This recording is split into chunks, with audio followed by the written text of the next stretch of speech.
ঠিক এইভাবেই আপনাকে শেহনাজ কোম্পানিকে উপর থেকে নিচে ফেলে দিতে হবে, যাতে এই ভাঙা কাজের টুকরোগুলোর মতো রওশাদ শেহনাজ আর কখনোই নিজের কোম্পানিকে জোড়া লাগাতে না পারে। কোম্পানি যেন একদম পথে বসে যায়। এএমডির কথা শুনে স্টোন বলে ওঠে, চিন্তা করবেন না স্যার, আপনি যা বলবেন আমি তাই করব। কথাটা বলেই মিস্টার স্টোন টাকার সুটকেস হাতে তুলে নেয়। পরের দিন। হোয়াট? এতগুলো লস কিভাবে হলো কোম্পানিতে? কথাগুলো রওশাদ রেগে নিজের কেবিনে টেবিলের উপর হাত মুষ্টিবদ্ধ করে খুব জোরে শব্দ করে জিজ্ঞেস করে ওঠে মিস্টার স্টোনকে। পুরো পরিবেশটা থমথমে হয়ে আছে। রওশাদকে রেগে যেতে দেখে মিস্টার স্টোন ভয়ে ঢোক গিলে তুতলিয়ে বলে উঠল, স্যার, আমি বলছি সব কিছু, আপনি একটু শান্ত হন। রওশাদ নিজের শার্টের হাতা ফোল্ড করতে করতে গম্ভীর কণ্ঠে দাঁতে দাঁত চেপে মিস্টার স্টোনকে বলে উঠল, আমার সব কিছু এক্সপ্লেন চাই, এই মুহূর্তে, কুইকলি বলুন। মিস্টার স্টোন কপালে ঘাম মুছে কাঁপা কাঁপা গলায় বলে উঠল, স্যার, আপনার কোম্পানির মেশিন ডিভাইসমেন্টে কয়েকটা বড় ধরনের টেকনিক্যাল প্রবলেম হয়েছে, কিছু ফাইলও মিসিং পাওয়া গেছে। আমি ইচ্ছে করে কিছু করিনি স্যার। সাথে সাথে রাওশাদ টেবিলের উপর রাখা ফাইলটা তুলে জোরে ছুঁড়ে ফেললো মিস্টার স্টোনের দিকে, আর কণ্ঠে গর্জে উঠে বলে উঠল, আমার কোম্পানিতে আমার অনুমতি ছাড়া একটা পাতাও নড়ে না, তাহলে এত বড় লস কিভাবে পসিবল হলো বলুন। মিস্টার স্টোন মুখ নিচু করে কাঁপা কাঁপা কণ্ঠে বলে উঠল, স্যার, আমি নিশ্চিত কেউ ইচ্ছে করে ডেটাগুলো নষ্ট করেছে। কিছুদিন আগে থেকে সিস্টেমে হ্যাকিং এর ট্রায়াল হয়েছিল, কিন্তু কে করেছে তা আমরা ধরতে পারিনি স্যার। রওশাদ তখন চেয়ার থেকে উঠে এসে মিস্টার স্টোনের একদম কাছে এসে দাঁড়ায়, আর রাগে চোয়াল শক্ত করে চোখে আগুন নিয়েই বলে ওঠে, আপনি বলতে চাচ্ছেন আমার কোম্পানিতে কেউ আমার পেছনে ক্ষতি করছে, আবার সে আমার চোখ ফাঁকি দিয়ে করছে? মিস্টার স্টোন তখন তোতলাতে তোতলাতে বলে উঠল, হ্যাঁ হ্যাঁ, হয়তো কেউ ইন্টারন্যাশনাল ইনফরমেশন বাইরে পাচার করছে। মিস্টার স্টোনের কথাগুলো শুনে রাউসাদ বেশ জোরে জোরে হেসে বলে উঠল, ফাইন, এখন আমি নিজেই খুঁজে বের করব সেই মানুষটাকে, সে আমার ঘরে ঢুকে আমার পেছনে ছুরি মারছে। এখন আপনি আসতে পারেন। মিস্টার স্টোনের ভয়ে কপালে ঘাম জমেছে, পা থরথর করে কাঁপছে। রাউসাদের কোম্পানি ক্ষতি তো সেই করেছে, যদি একবার ধরা পড়ে যায় তাহলে সব শেষ। রওশাদ মিস্টার স্টোনকে এত ভয় পেতে দেখে তার দিকে চেয়ে মাথা হাসি দিয়ে বলে উঠল, কি হয়েছে মিস্টার স্টোন, আপনি কেন এত ভয় পাচ্ছেন? মিস্টার স্টোন তখন সাথে সাথেই বলে ওঠে, কই স্যার, আমি কেন ভয় পাবো স্যার, আমি এখন আসি।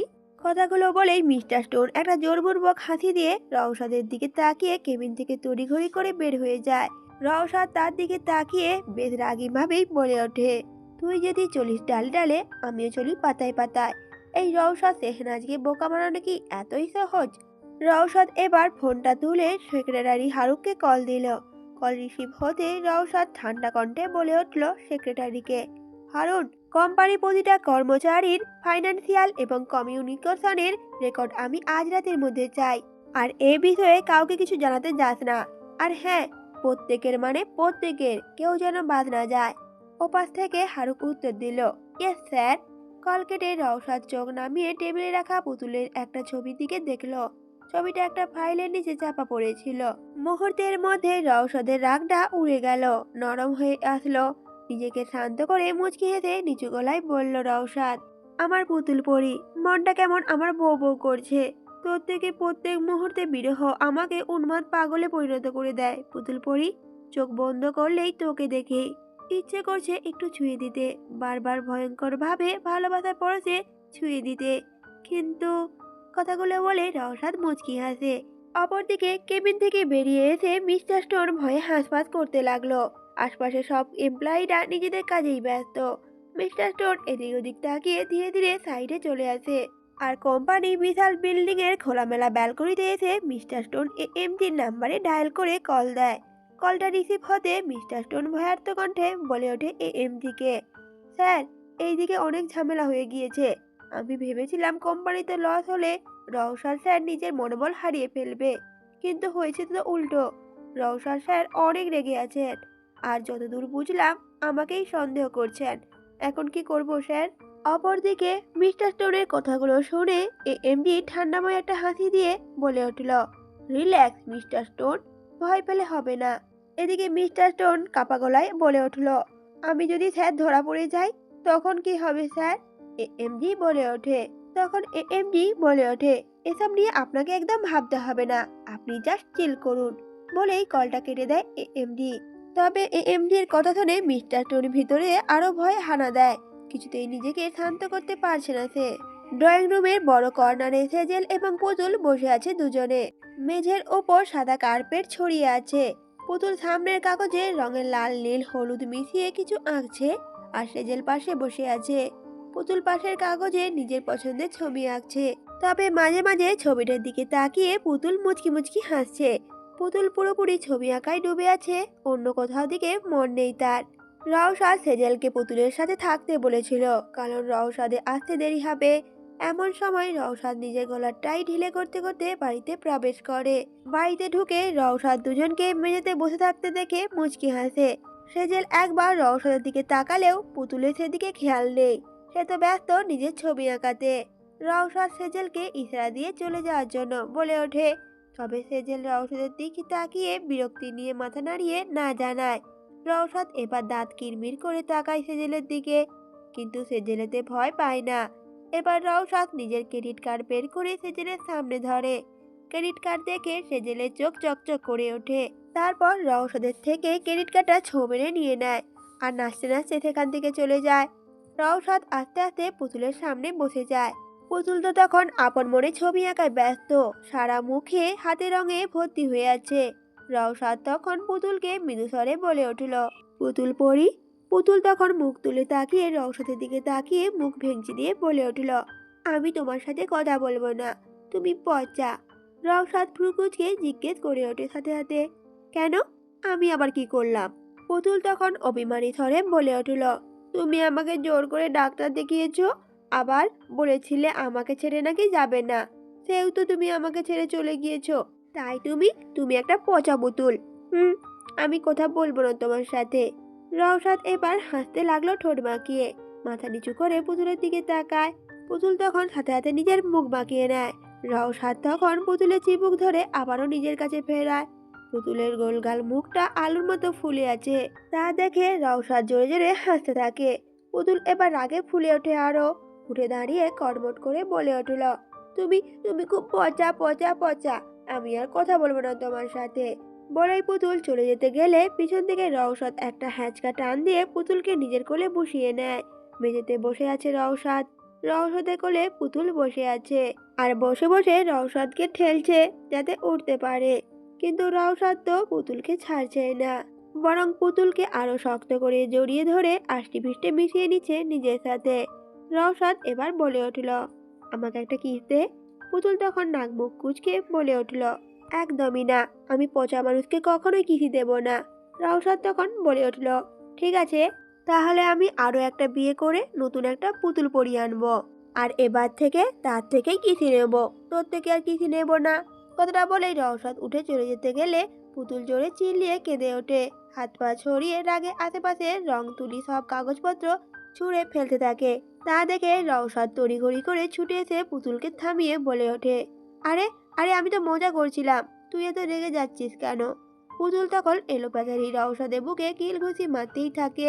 রওশাদ হাসতে হাসতে পুতুলের হাত ধরে আটকানোর চেষ্টা করে বলে উঠল, আরে থাম থাম, আমি তো মজা করেছি, আমি কি তোর জায়গায় অন্য কাউকে দিতে পারি বল? রওশাদের কথা শুনে পুতুল কাঁদতে কাঁদতে রওশাদকে জড়িয়ে ধরে। রওশাদ ও পুতুলের মাথায় হাত বুলিয়ে দিতে দিতে সান্ত্বনা স্বরে বলে উঠল, পাগলি মেয়ে, আমি কি কখনো তোকে ছেড়ে যেতে পারি বল? আমি কখনোই তোকে ছেড়ে যাব না। যদি তুই কখনো আমাকে ছেড়ে যেতে চাস তাহলেও আমি তোকে ছাড়বো না, নিজের থেকে কখনোই তোকে আলাদা হতে দেব না। পুতুল এবার শান্ত হয়ে রওশাদের বুকে মুখ লুকিয়ে শুয়ে থাকে। কাঁদতে কাঁদতে পুতুলের নাক দিয়ে জল ঝরছে। পুতুল কোনো কিছু না ভেবে রওশাদের শার্টে নাক মুখ মুছিয়ে নেয়। রওশাদ হতবাক হয়ে তাকিয়ে থাকে সেদিকে। রওশাদের তাকানো দেখে পুতুল খিলখিল করে হেসে ওঠে। পুতুলের হাসি দেখে রওশাদ নিজের কপালে হাত দিয়ে আফসোসের স্বরে বলে ওঠে, এই বয়সে কোথায় আমি নিজের বাচ্চা কাচ্চা সামলাবো, তা না বরং আমাকে বাচ্চা বউকেই সামলাতে হচ্ছে, হায় রে কপাল। অপরদিকে সেজেল হাত ভর্তি শপিং ব্যাগ নিয়ে মনের আনন্দের রাস্তা দিয়ে হেঁটে চলেছে। রওশাদের ক্রেডিট কার্ডের টাকা দিয়ে এসব শপিং করেছে। হঠাৎ একটা মোটর বাইক এসে সেজেলের পাশে এসে থামে, কিন্তু সেজেল এতে অবাক হয় না। হেলমেট খুলে জায়েদ বাইক সাইডে পার করে এসে সেজেলের পাশে এসে দাঁড়ায়। সেজেল তা দেখে পাশ কাটিয়ে চলে যেতে গেলে জায়েদ বাধা দিয়ে বলে ওঠে, আর কত রাগ করে থাকবি সজনেরাটা? তোদের এই মেয়ে মানুষের সব কিছুতেই নাকের ডগায় খালি রাগ উঠে যায়। বলছি তো ওই সময় ভুল করে কল কেটে গিয়েছিল। সেজেল নিজের হাতে থাকা এক গাদা শপিং ব্যাগ জায়েদের গলায় মুখে ঝুলিয়ে দেয়। জায়েদ তা সামলাতে না পেরে তুলতে শুরু করে। সেজেল তখন শয়তানি একটা হাসি দিয়ে বলে ওঠে, চল এগুলো আমার বাড়ি অবধি পৌঁছে দে, তাহলে আমি তোকে ক্ষমা করে দেব। জায়েদ রাগে কটমট করে বলে উঠল, মানে আমি কি তোর চাকর নাকি? অতঃপর সেজেল বলে ওঠে, ধরে নে তাই। কথাটা বলেই সেজেল ভাব দেখিয়ে সামনের দিকে হাঁটতে শুরু করে। আর জায়েদ রেগে আঙুল উঁচিয়ে সেজেলকে থামানোর জন্য বলে ওঠে, তবে সেজেল সেদিকে পাত্তা না দিয়ে চলে যায়। জায়েদ আর কিছু কথা না বাড়িয়ে সেজেলের পিছু পিছু হাঁটা লাগায়। কিছু দূর যেতে না যেতেই সেজেল থেমে যায়। জায়েদ তা দেখে ভ্রু কুঁচকে সেজেলের দিকে তাকায়। সেজেল তখনও হাঁ করে সামনের দিকে তাকিয়ে আছে, কারণ সামনে একটি খোলামেলা বারে এএমজি বসে আছে। আর বাড়ির সবাই যে যার মতো নেচে উঠছে। এএমজি চুপচাপ বসে একটি জুসের গ্লাস হাতে নিয়ে সেটা খাচ্ছে। জায়েদ সেজেলের চোখ বরাবর তাকিয়ে এএমজিকে দেখে থমকে যায়। মনের মধ্যে ছ্যাদ করে ওঠে। জায়েদ দ্রুত সেজেলকে ঠেলতে ঠেলতে সেখান থেকে নিয়ে যাওয়ার জন্য চেষ্টা করে, কিন্তু সেজেল এক পাও যেন নড়তে পারছে না। তখন সেজেল জায়েদকে ধমক দিয়েই বলে উঠল, কি করছিস কি? দেখছিস না ওই দিনে ওই ছেলেটা ওখানে বসে আছে? চল একটু দেখা করে আসি। জায়েদ তখন চারদিকে তাকিয়ে খোঁজার ভান করে বলে উঠল, কই কই, আমি তো কাউকে কিছু দেখছি না। তুই হয়তো ভুল দেখছিস, চল এখান থেকে চলে যাই। তখন সেজেল বলে উঠল, আরে তোর চোখে কি ছানি পড়েছে? সামনের দিকে তাকা, ওই যে কালো জ্যাকেট পরে বসে আছে ওই ছেলেটা। জায়েদ তখন বলল, ওই মদনটা? এ কথাটা শুনে সেজেল বেশ রাগি চোখে তাকালো জায়েদের দিকে। তা দেখে জায়েদ তুলিয়ে বলে উঠল, মানে আমি বলতে চাচ্ছি ওই এএমজির নামে ছেলেটা। আমার মনে হয় না ও তোকে মনে রেখেছে, এতদিনে মনে হয় ভুলেই গিয়েছে তোকে। চল এখান থেকে বাড়ি যাই আমরা। সেজেল হাতে হাতে বলে ওঠে, আরে দাঁড়া তো, একবার কথা বলে তো দেখি মনে আছে কি না। কথাটা বলেই সেজেল বাড়ির ভিতর ঢুকে যায়। জায়েদ রাগে হাঁসফাঁস করতে করতে সেও ভিতরে ঢুকে যায় সেজেলের সাথে। সেজেল গিয়ে এএমজির সামনে এসে দাঁড়ায়, বলে ওঠে, হাই।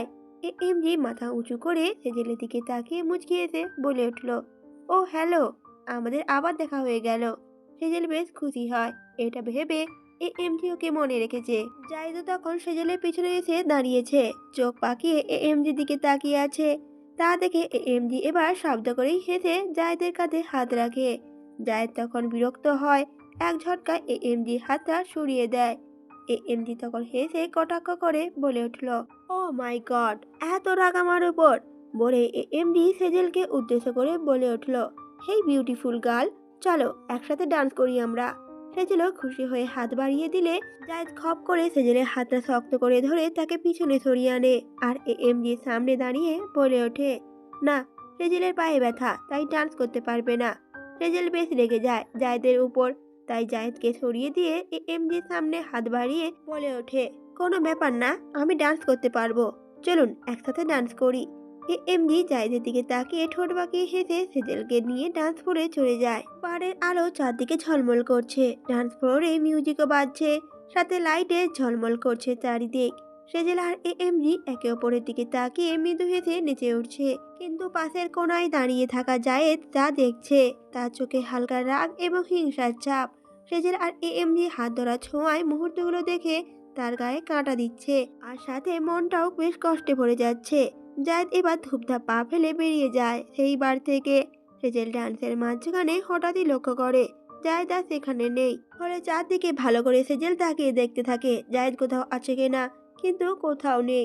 সেজেল এবার জায়েদের জন্য বেশ চিন্তায় পড়ে যায়। ফলে সেজেল নাচ ছেড়ে দ্রুত সেখান থেকে বেরিয়ে যায়, রাস্তা থেকে ছুটে চলে, তাকিয়ে থাকে আশেপাশে জায়েদ কোথায়।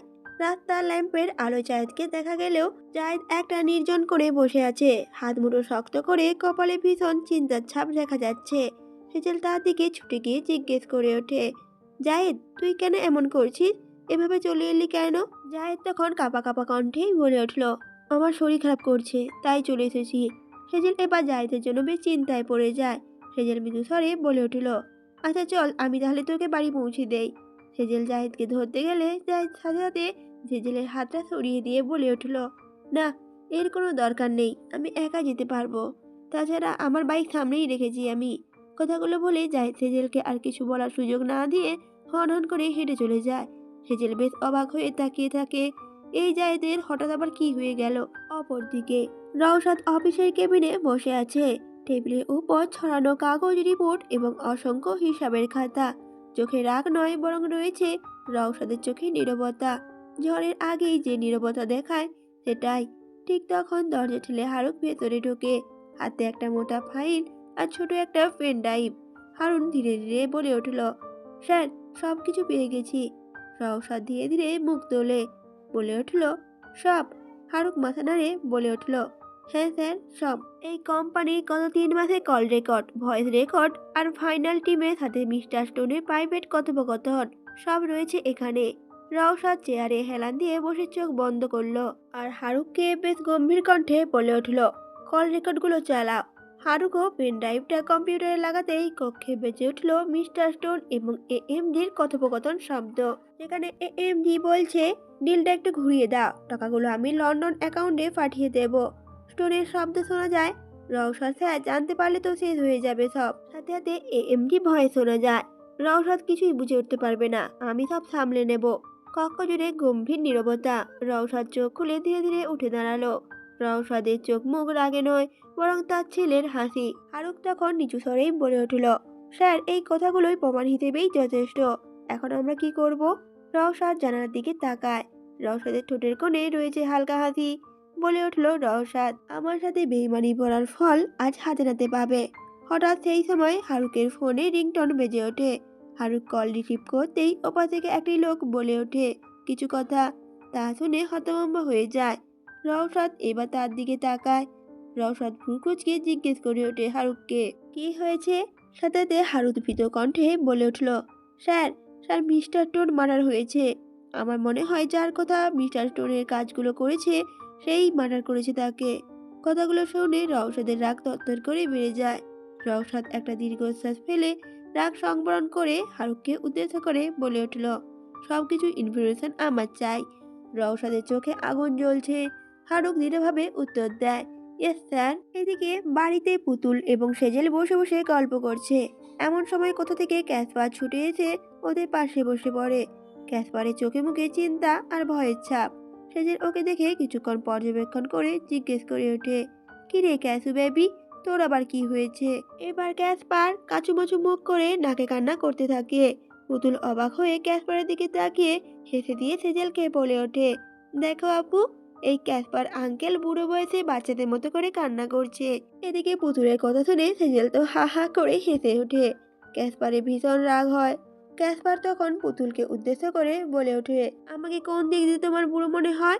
আমার এখনো যৌবনে নাড়া দেয়, তুমি জানো না। আর তোমাকে আঙ্কেল বলতে কে বলেছে? বলবে ক্যাসু বেবি, ঠিক আছে?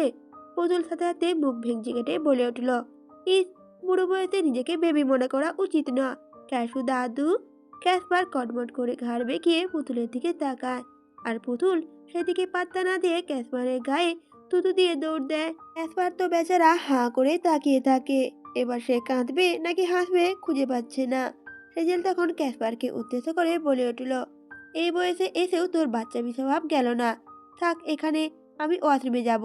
বলেই তো সেজেল চলে যায় ওয়াশরুমের দিকে। ক্যাসপার রাগে ফুলে সেখানে সোফার উপর বসে পড়ে।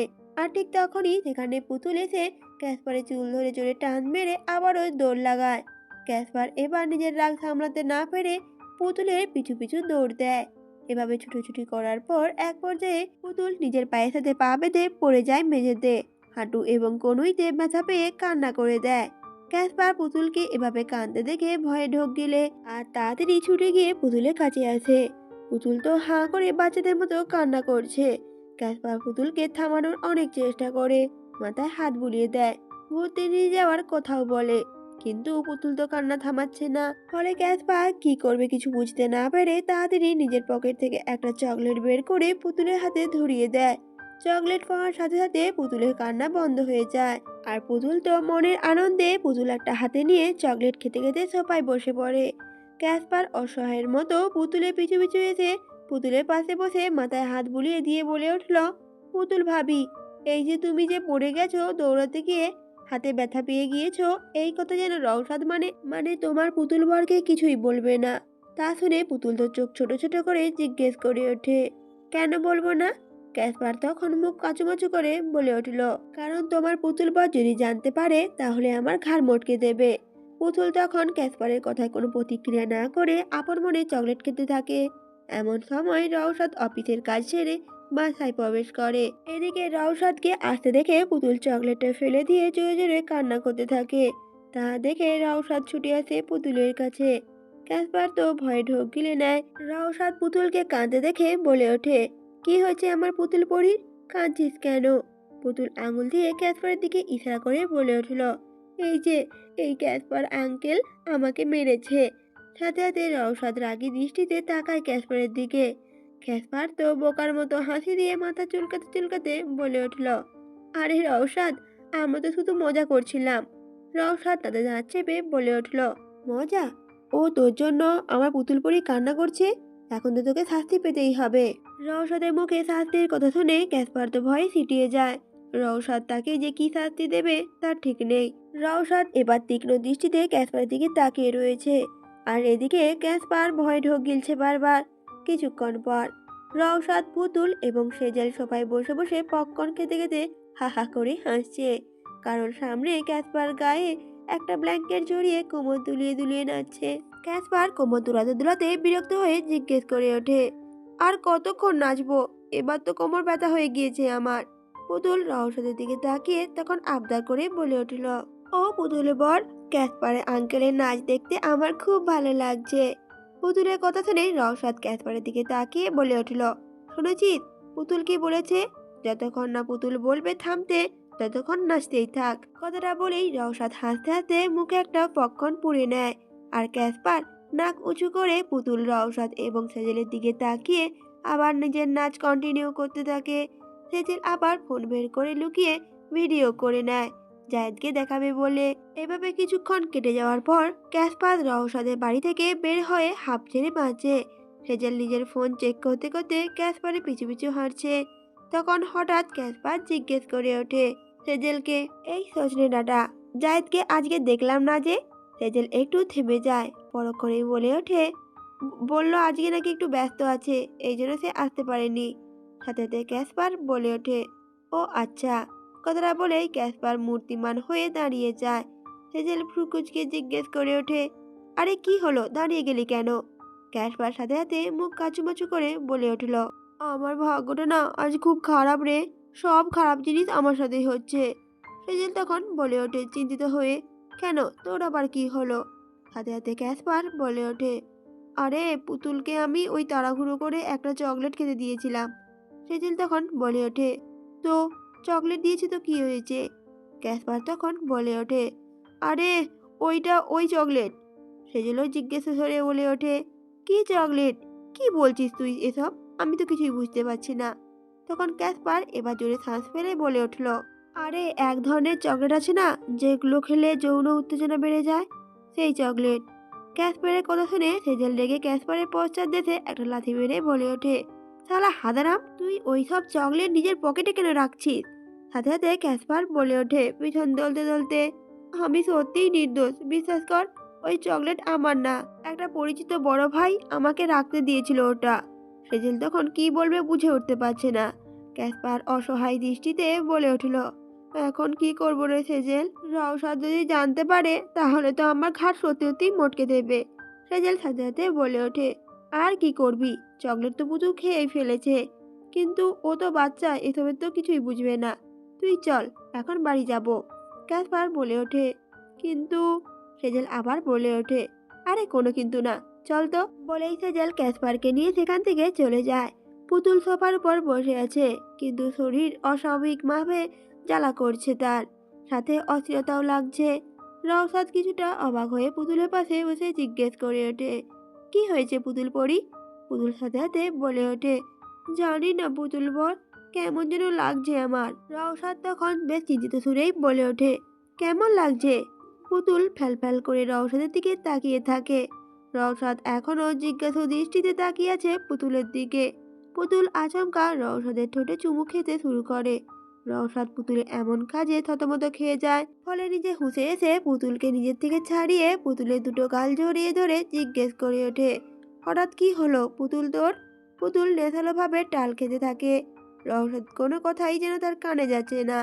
পুতুল আবারও আচমকা রওশাদের অনেক কাছে চলে আসে। রওশাদ পুতুলের চোখের দিকে তাকিয়ে জোরে শ্বাস নিতে নিতে বলে ওঠে, পুতুল, এভাবে কাছে আসছিস কেন? পরে আবার পস্তাবি না তো? কিন্তু পুতুলের মুখভঙ্গি কোনো পরিবর্তন হলো না। রওশাদ এবার নিজেকে না সামলে রাখতে পেরে পুতুলকে সোফায় শুইয়ে দেয়। রওশাদ ধীরে ধীরে এগিয়ে গিয়ে পুতুলের ঠোঁটে চুম্বন করতে শুরু করে, খুবই গাঢ়ভাবে। আর পাগলের মতো পুতুলের গলা ঘাড়ে মুখ ডুবিয়ে চুম্বন খেতে থাকে। পুতুলের যেন কোনো হুঁশ নেই, চোখ বন্ধ করে সবকিছু অনুভব করছে সে আজ। এতদিন ভয় পেলেও আজ চকলেটের প্রভাবে সবকিছুই পুতুলের কাছে ভীষণ ভালো লাগছে। সেই রাতে দুজনে একসাথে ভালোবাসার গভীর সম্পর্কে আবারও হারিয়ে যায়। পরের দিন সকাল 8:30। পুতুলের ঘুম ভাঙতে পুতুল নিজেকে রুমের বেডে আবিষ্কার করে, কিন্তু পুতুলের কালকের কথা কোনো কিছুই মনে করতে পারছে না। এমন সময় রওশাদ হাতে সেই চকলেটের প্যাকেটটা নিয়ে রুমে প্রবেশ করে পুতুলের পাশে বসে। প্যাকেটটা দেখিয়ে জিজ্ঞেস করে পুতুলকে, এটা কে দিয়েছে তোকে পুতুল? পুতুল প্যাকেটটা হাতে নিয়ে কিছুক্ষণ নাড়াচাড়া করে দেখে বলে উঠল, এইটা এটা তো ক্যাশপার আঙ্কেল দিয়েছিল। রওশাদ এবার রাগে ফুঁসে উঠে ফেঁপে চিৎকার করে বলে উঠল, ক্যাশুর বাচ্চা, তোকে আমি আজকে ছাড়বো না। ক্যাসপার, না, আমি সত্যি কিছু করিনি। জোরে চিৎকার করে ক্যাসপার ঘুম থেকে উঠে যায়। ভয়ে ক্যাসপারের হাত পা কাঁপছে। রওশাদ যদি একবার ধরতে পারে তাহলে তাকে আস্ত ছাড়বে না ভেবেই ক্যাসপার আবারও ভয়ে কম্বল মুড়ি দিয়ে শুয়ে পড়ে। আর এতক্ষণ সে স্বপ্নই দেখছিল। রওশাদের ভার্সিটি থেকে পিকনিকে লুনার শহরে নিয়ে যাওয়া হবে সবাইকে। রওশাদকে কল করে একথা জানিয়েছে একজন কলিগ। রওশাদের অবশ্য যাওয়ার কোনো ইচ্ছে নেই, তাছাড়া পুতুলকে রেখে যাওয়ার কোনো একদম ইচ্ছেও নেই। রওশাদের কলিগ জোর করতে থাকে। রওশাদ কফির মগ হাতে নিয়ে জানালা দিয়ে বাইরের দিকে তাকিয়ে ভাবলো, আচ্ছা পুতুলকে নিলেই তো ভালো হয়। তবে এমনিতেও এখানে আসার পর পুতুল সারাদিন ঘরেই বসে থাকে, কোথাও তেমন যাওয়া হয় না। রওশাদ এগুলো ভেবে কলিগকে বলে ওঠে, আচ্ছা ঠিক আছে, আমি যাব। কলটা কেটে রওশাদ পুতুলের পাশে বসে। আর পুতুল, সে তো চুপচাপ সোফায় বসে টিভিতে কার্টুন দেখছে, কিন্তু ভালো লাগছে না। পুতুলের ভীষণ বোর ফিল হচ্ছে তখন। রওশাদ পুতুলের হাতে হাত রেখে বলে উঠল, পুতুল, কোথাও ঘুরতে গেলে কেমন হয়? সাথে সাথে কথাটা শোনা মাত্রই পুতুল খুশিতে লাফাতে থাকে। বলে ওঠে, কবে যাবি পুতুল বল, আমিও যাব, আমাকে নিয়ে চলো না। পুতুল রওশাদকে জড়িয়ে ধরে আকুতি করতে থাকে। আর তা দেখে রওশাদ হাসতে হাসতে পুতুলকে বলে উঠল, হ্যাঁ যাবো তো, তবে প্রমিস কর ওখানে গিয়ে কিন্তু কোনো দুষ্টুমি করবি না, লক্ষ্মী পরি হয়ে থাকবি একদম। সাথে সাথে পুতুল বলে ওঠে, হ্যাঁ পিঙ্কি প্রমিস। আর আমি তো এমনিতেও লক্ষ্মী বউ, তাই না? আমি কি দুষ্টুমি করি নাকি? রওশাদ সাথে সাথে প্রতি উত্তরে বলে ওঠে, না না, তুই তো দুষ্টুমি করিস না, দুষ্টুমি তো ভূতে করে। পুতুলও সাথে সাথে বলে ওঠে, না, ক্যাসপার আঙ্কেল করে। কথাটা বলেই পুতুল খিলখিল করে হেসে দেয়। রওশাদও নিজের হাসি আটকে রাখতে পারে না, ফলে সেও হেসে দেয়। এভাবে সকালটা তাদের দুজনের হাসিতেই মেতে ওঠে। সকালে রোদ্দুর জানালা দিয়ে ঘরে ঢুকেছে, আর পুতুল আয়নার সামনে দাঁড়িয়ে নিজের চুলে পিঙ্ক রঙের একটা রাবার বেঁধে ঘুরে ঘুরে সেটা দেখছে। রওশাদ টেবিলে বসে ল্যাপটপে কিছু কাজ শেষ করছে, কিন্তু চোখ বারবার গিয়ে পড়ছে পুতুলের দিকে। রওশাদ এবার পুতুলকে বলে ওঠে, পুতুল পরি, এখনো কি রেডি হওয়া হয়নি তোমার? রওশাদ শান্ত স্বরে জিজ্ঞেস করে ওঠে কথাটি, কিন্তু পুতুল আয়নার দিকে ঘুরে রওশাদের দিকে তাকায় আর ঠোঁট ফুলিয়ে বলে ওঠে, দেখো না পুতুল বর, কিছুতেই চুলটা বাঁধতে পারছি না। বাড়িতে থাকতে কাকিমণি বেঁধে দিত, কিন্তু এখানে তো কাকিমণি নেই। রওশাদ ল্যাপটপ বন্ধ করে উঠে দাঁড়ালো। ধীরে ধীরে পুতুলের পেছনে গিয়ে আয়নার সামনে দাঁড়ালো। পুতুলের চোখে তখনও ছিল শিশুর মতো হতাশা, আর রওশাদের চোখে এক বিন্দু ভালোবাসার ছোঁয়া। রওশাদ পুতুলের চুলে হাত দিয়ে বলে উঠল, চল তাহলে আমি বেঁধে দিচ্ছি। পুতুল তো অবাক চোখে আয়নার দিকে তাকিয়ে বলে উঠল রওশাদকে, তুমি পারবে? রওশাদ হালকা হাসলো, বলল, পুতুল পর সব কিছু পারবে তোর জন্য, শুধু তুই দেখতে থাক। কথাটা বলেই রওশাদ খুব যত্নে পুতুলের চুল কাঁধ থেকে তুলে নিয়ে দু হাতে আলতো করে চুল বাঁধতে থাকে। আর পুতুল তো খুশি মনে চোখ দুটো বন্ধ করে আছে। একবারে চুল বাঁধা হয়ে গেলে চোখ খুলবে। রওশাদের চুল বাঁধা শেষ। রওশাদ পুতুলকে ভালো করে পর্যবেক্ষণ করে নাক মুখ টান টান করে হাসার চেষ্টা করলো। এরপর পুতুলকে ডাক দিয়ে বলল, পুতুল, এবার দেখ তো কেমন বেঁধেছি তোকে। পুতুল ধীরে ধীরে নিজের চোখ খুলে আয়নার দিকে নিজের চুল দেখেই ঠোঁট ফুলিয়ে রেখে রওশাদের দিকে তাকায়। রওশাদ তো চুল বাঁধতে গিয়ে বরং কাকের বাসা বানিয়ে রেখেছে। রওশাদ একটু আমতা আমতা করেই বলে উঠল, এভাবে কেন তাকাচ্ছিস পুতুল পরি? ভয় লাগছে তো। পুতুল নাক মুখ উঁচিয়ে রেগেই বলে উঠল রওশাদকে, তা কি করবো? তুমি চুল বাঁধতে পারো না তা বলতেই পারতে। রওশাদ মাথা চুলকে পুতুলের দিকে তাকিয়ে বলে উঠল, আরে আমি তো ভেবেছিলাম একটু স্টাইলিশ করে দেবো পুতুল পরি, কিন্তু এখন তো মনে হচ্ছে একটু বেশিই করে ফেলেছি। পুতুল তখন রেগে আয়নার দিকে নিজের চুলগুলো দেখে মুখ কুঁচকে বলে উঠল, এটাকে তুমি স্টাইল বলো? এখন তো একদম পাখির মাথা বলে মনে হচ্ছে, যে কোনো সময় কোনো পাখি এসে ডিম পেড়ে দেবে। রওশাদ সাথে সাথে হেসে ফেললো পুতুলের কথা শুনে আর বলে উঠল, এমনিতেও তোর চুল যে পরিমাণে কোঁকড়ানো, সারাদিন তো আওলা ভেবে বসে থাকিস, আবার এত চুল বাঁধার কি আছে? সাথে সাথে বলে ওঠে পুতুল নাক মুখ ফুলিয়ে। পুতুল বার। পুতুল ঝট করে ঘুরে রওশাদের দিকে তাকিয়ে বলে উঠল কথাটি, আর পচা পচা কথা বলো। রওশাদ তখন হাত জোর করেই পুতুলকে বলে ওঠে, দেখ পুতুল পরি, আমার কিন্তু কোনো দোষ নেই। তোর চুল এমনিতেও কাটলি, আর এই জন্যই আমি বাঁধতে পারিনি। আর আমি কিছু করব না, তোর চুল এবার তুই বাঁধবি, আমি শুধু বসে বসে দেখবে এবার। বলে রওশাদ পিছনে গিয়ে বিছানায় বসে পড়ল, ঠোঁটে একটা দুষ্টু হাসি এঁটে। পুতুল আয়নার সামনে রেগে গিয়ে আবার নিজের নতুন করে চুল বাঁধতে লাগলো, কিন্তু হঠাৎ করে রওশাদ পেছন থেকে এসে পুতুলের কানে ফিসফিস করে বলে উঠল, তোকে রাখলে না অনেক সুন্দর লাগে পুতুল পরি, তুই আমাকে ভালোবাসিস পুতুল পরি, একবার বল, আমি তোর মুখ থেকে শুনতে চাই সে কথা। পুতুল তো অবাক হয়ে রওশাদের দিকে তাকিয়ে চোখ বড় বড় করে বলে উঠল, কে বললো আমি ভালোবাসি না? আমি তো সবাইকেই ভালোবাসি। রওশাদ সাথে সাথে দ্বিধাদ্বন্দ্ব হয়ে বলে ওঠে, কি সবাইকে ভালোবাসিস মানে? প্রত্যুত্তরে তখন পুতুল বলে ওঠে, হ্যাঁ সবাইকে মানে সবাইকে, যেমন বাবা চাচু কাকিমণি, আর হচ্ছে সেজেল আপু, জাজ ভাইয়া, ক্যাশপুর আঙ্কেল, আর আমার ওই ছোট বেস্ট ফ্রেন্ডও আছে না। রওশাদ সাথে সাথে বলে ওঠে, ব্যাস ব্যাস ব্যাস ব্যাস, তোকে বলতে হবে না। কথাগুলো রওশাদ রাগি চোখে পুতুলের দিকে তাকিয়ে বলে উঠল। পুতুল তো অসহায়ের মতো মুখ করে রওশাদের দিকে তাকিয়ে শুধালো, কি হয়েছে পুতুল বর আবার তোমার? তুমি কি আবার আমার উপর রেগে গেছো? রওশাদ সাথে সাথে পুতুলের মুখে দু হাত দিয়ে আগলে ধরে চোখে চোখ রেখে বলে উঠল, কিছু অনুভূতির কোনো ভাগ হয় না পুতুল, কিছু শব্দ যা সবসময় আমার মনে থাকে কিন্তু তোকে বলতে পারি না। হয়তো আমার বলতে না পারার পিছনে একটাই কারণ, হয়তো আমি তোর মুখ থেকে সেটা শুনতে চাই। সুইজারল্যান্ডের লুনার শহরে এসে পৌঁছেছে ট্যুরিস্ট বাস, সাথে আরও 5টা পিকনিক বাসও রয়েছে। এর মধ্যে 3 নাম্বার বাসটাই রয়েছে রওশাদ আর পুতুল, আর ভার্সিটি বেশ কয়েকজন টিচার স্টুডেন্টরাও আছে। পুতুল জানালার পাশে বসে 2 হাত জানালার বাইরে ছুঁড়ে দিয়ে বাতাস ধরার চেষ্টা করছে, চুলগুলো বাতাসে উড়ছে, মুখে শিশুসুলভ হাসি। আর রওশাদ পুতুলের পাশে বসে ওর এই আনন্দ ভরা মুখের দিকে তাকিয়ে মৃদু হেসে ফেলল। আজ পুতুল পরেছে হালকা ক্রিম কালারের ড্রেস, চুলে ছোট ফুলের ক্লিপ, দেখতে যেন পরীর মতো লাগছে। বাসটা ধীরে ধীরে একটা বিশাল সবুজ মাঠের পাশে গিয়ে থামলো। চারিদিকে পাহাড়ে ঘেরা, মাঝখানে বড় একটা লেক, আর লেকের ধারে কাঠের ব্রিজ। আর ড্রাইভার সেখানে ব্রেক চাপতেই সবাই হইচই করে বাস থেকে নেমে পড়ল। রওশাদের পরনে রয়েছে আজ সাদা শার্টের উপর কালো রঙের ব্লেজার, গলায় ঝোলানো সানগ্লাস, আর হাতে একটা ঘড়ি। চুলগুলো এলোমেলো, তাতেই বেশ মনোমুগ্ধকর লাগছে তাকে। রওশাদ বাস থেকে নামতেই যেন হালকা গুঞ্জন ছড়িয়ে পড়লো চারদিকে। প্রতিটি মেয়ের চোখ এই মুহূর্তে রওশাদের দিক থেকে সরছে না, কেউ নিঃশব্দে ফিসফিস করছে, কেউ আবার লজ্জায় মুখ নিচু করে তাকায়, আবার কারো চোখে একবারে স্পষ্ট প্রেম ধরা দৃষ্টি, যেন তারা রওশাদকে চোখ দিয়েই গিলে ফেলবে। আর রওশাদ সে তো নির্লিপ্ত ভঙ্গিতে সেদিকে পাত্তা না দিয়ে বাস থেকে পুতুলের হাত ধরে পুতুলকে নামাতে সাহায্য করছে, যেন চারপাশে এই দৃষ্টি রওশাদের কাছে একদমই অর্থহীন। রওশাদের সেদিকে পাত্তা না দিলেও পুতুলের রাগ তখন তরতর করে বেড়ে যায়। ওর পুতুল বরকে অন্য মেয়েরা এভাবে দেখবে কেন, সেটা যে সে কখনোই সহ্য করবে না। পুতুল তখন নিজের ছোটখাটো দেহটা নিয়ে রওশাদের সামনে 2 হাত আগলে দাঁড়িয়ে যায়, যেন কেউ তার পুতুল বরকে দেখতে না পারে, আর রাগি চোখে তাকিয়ে থাকে মেয়েগুলোর দিকে। পুতুলকে এমন করতে দেখে মেয়েগুলো অবাক হয়ে তাকায়। অবশ্য রওশাদ সবার কাছে পুতুলের নিজের বোন হিসেবে পরিচয় দিয়েছে, কারণ পুতুলের বয়স ছোট, আর এই সুইজারল্যান্ডের আইন অনুযায়ী পুতুল নাবালিকা।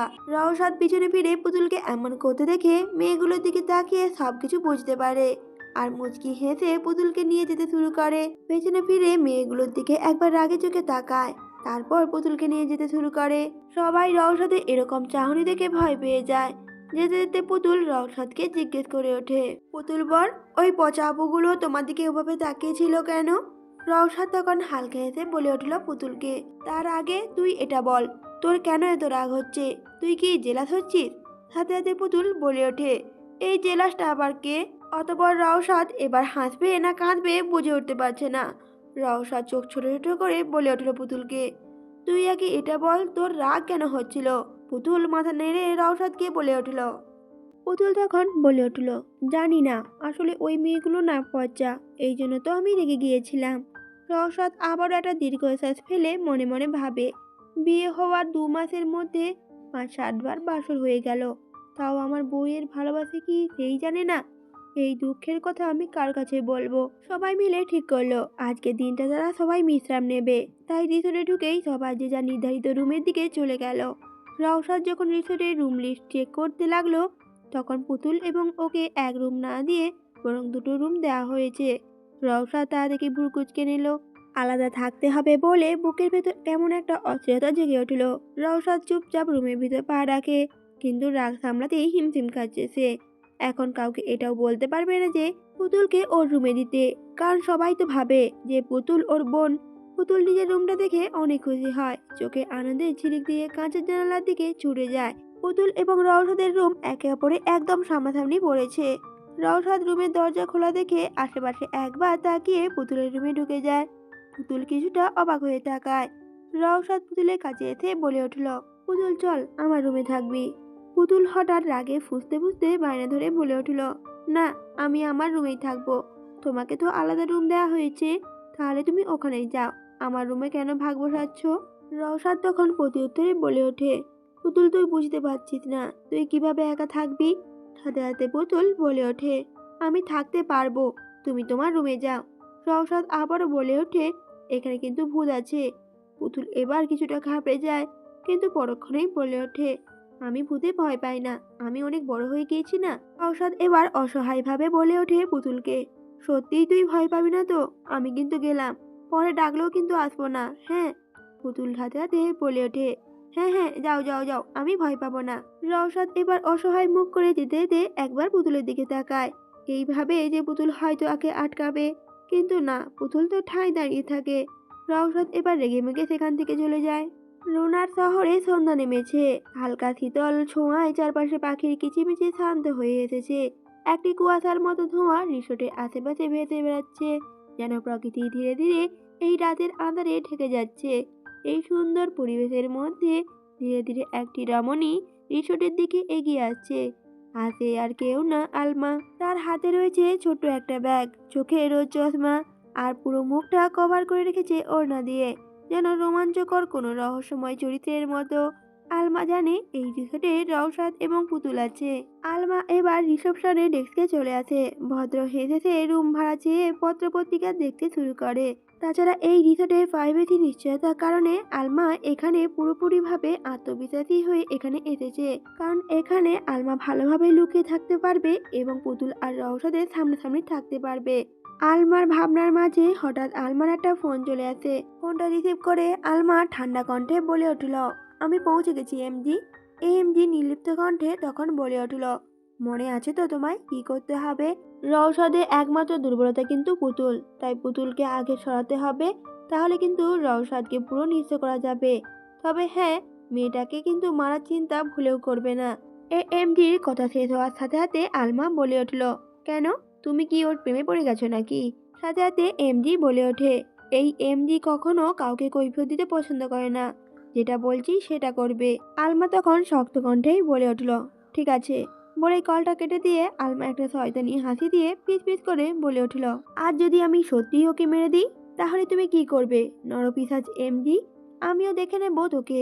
এই আলমা কি জিনিস সেটা তুই এখনো বুঝিসনি। কথাগুলো বলেই আলমা রিসেপশনের কাছ থেকে রুমের চাবিটা নিয়ে হেলতে দুলতে মুখে এক রহস্যময়ী হাসি নিয়ে রুমের দিকে পা বাড়ায়। রাত 9টা।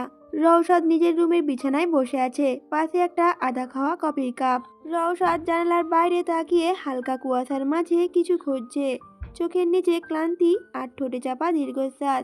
রওশাদ বিড়বিড় করে বলে উঠল, একই ছাদের নিচে থেকেও আজ যেন কত দূরে পুতুল, তুই বুঝিস না তোকে ছাড়া আমি থাকতে পারি না, অভ্যাসে পরিণত হয়েছিস তুই আমার।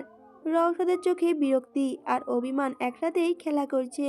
মাঝে মাঝে ঘড়ির দিকে তাকায়, 9টা বেজে গেছে। পুতুল এখনো একবারও খোঁজ নেয়নি ওর।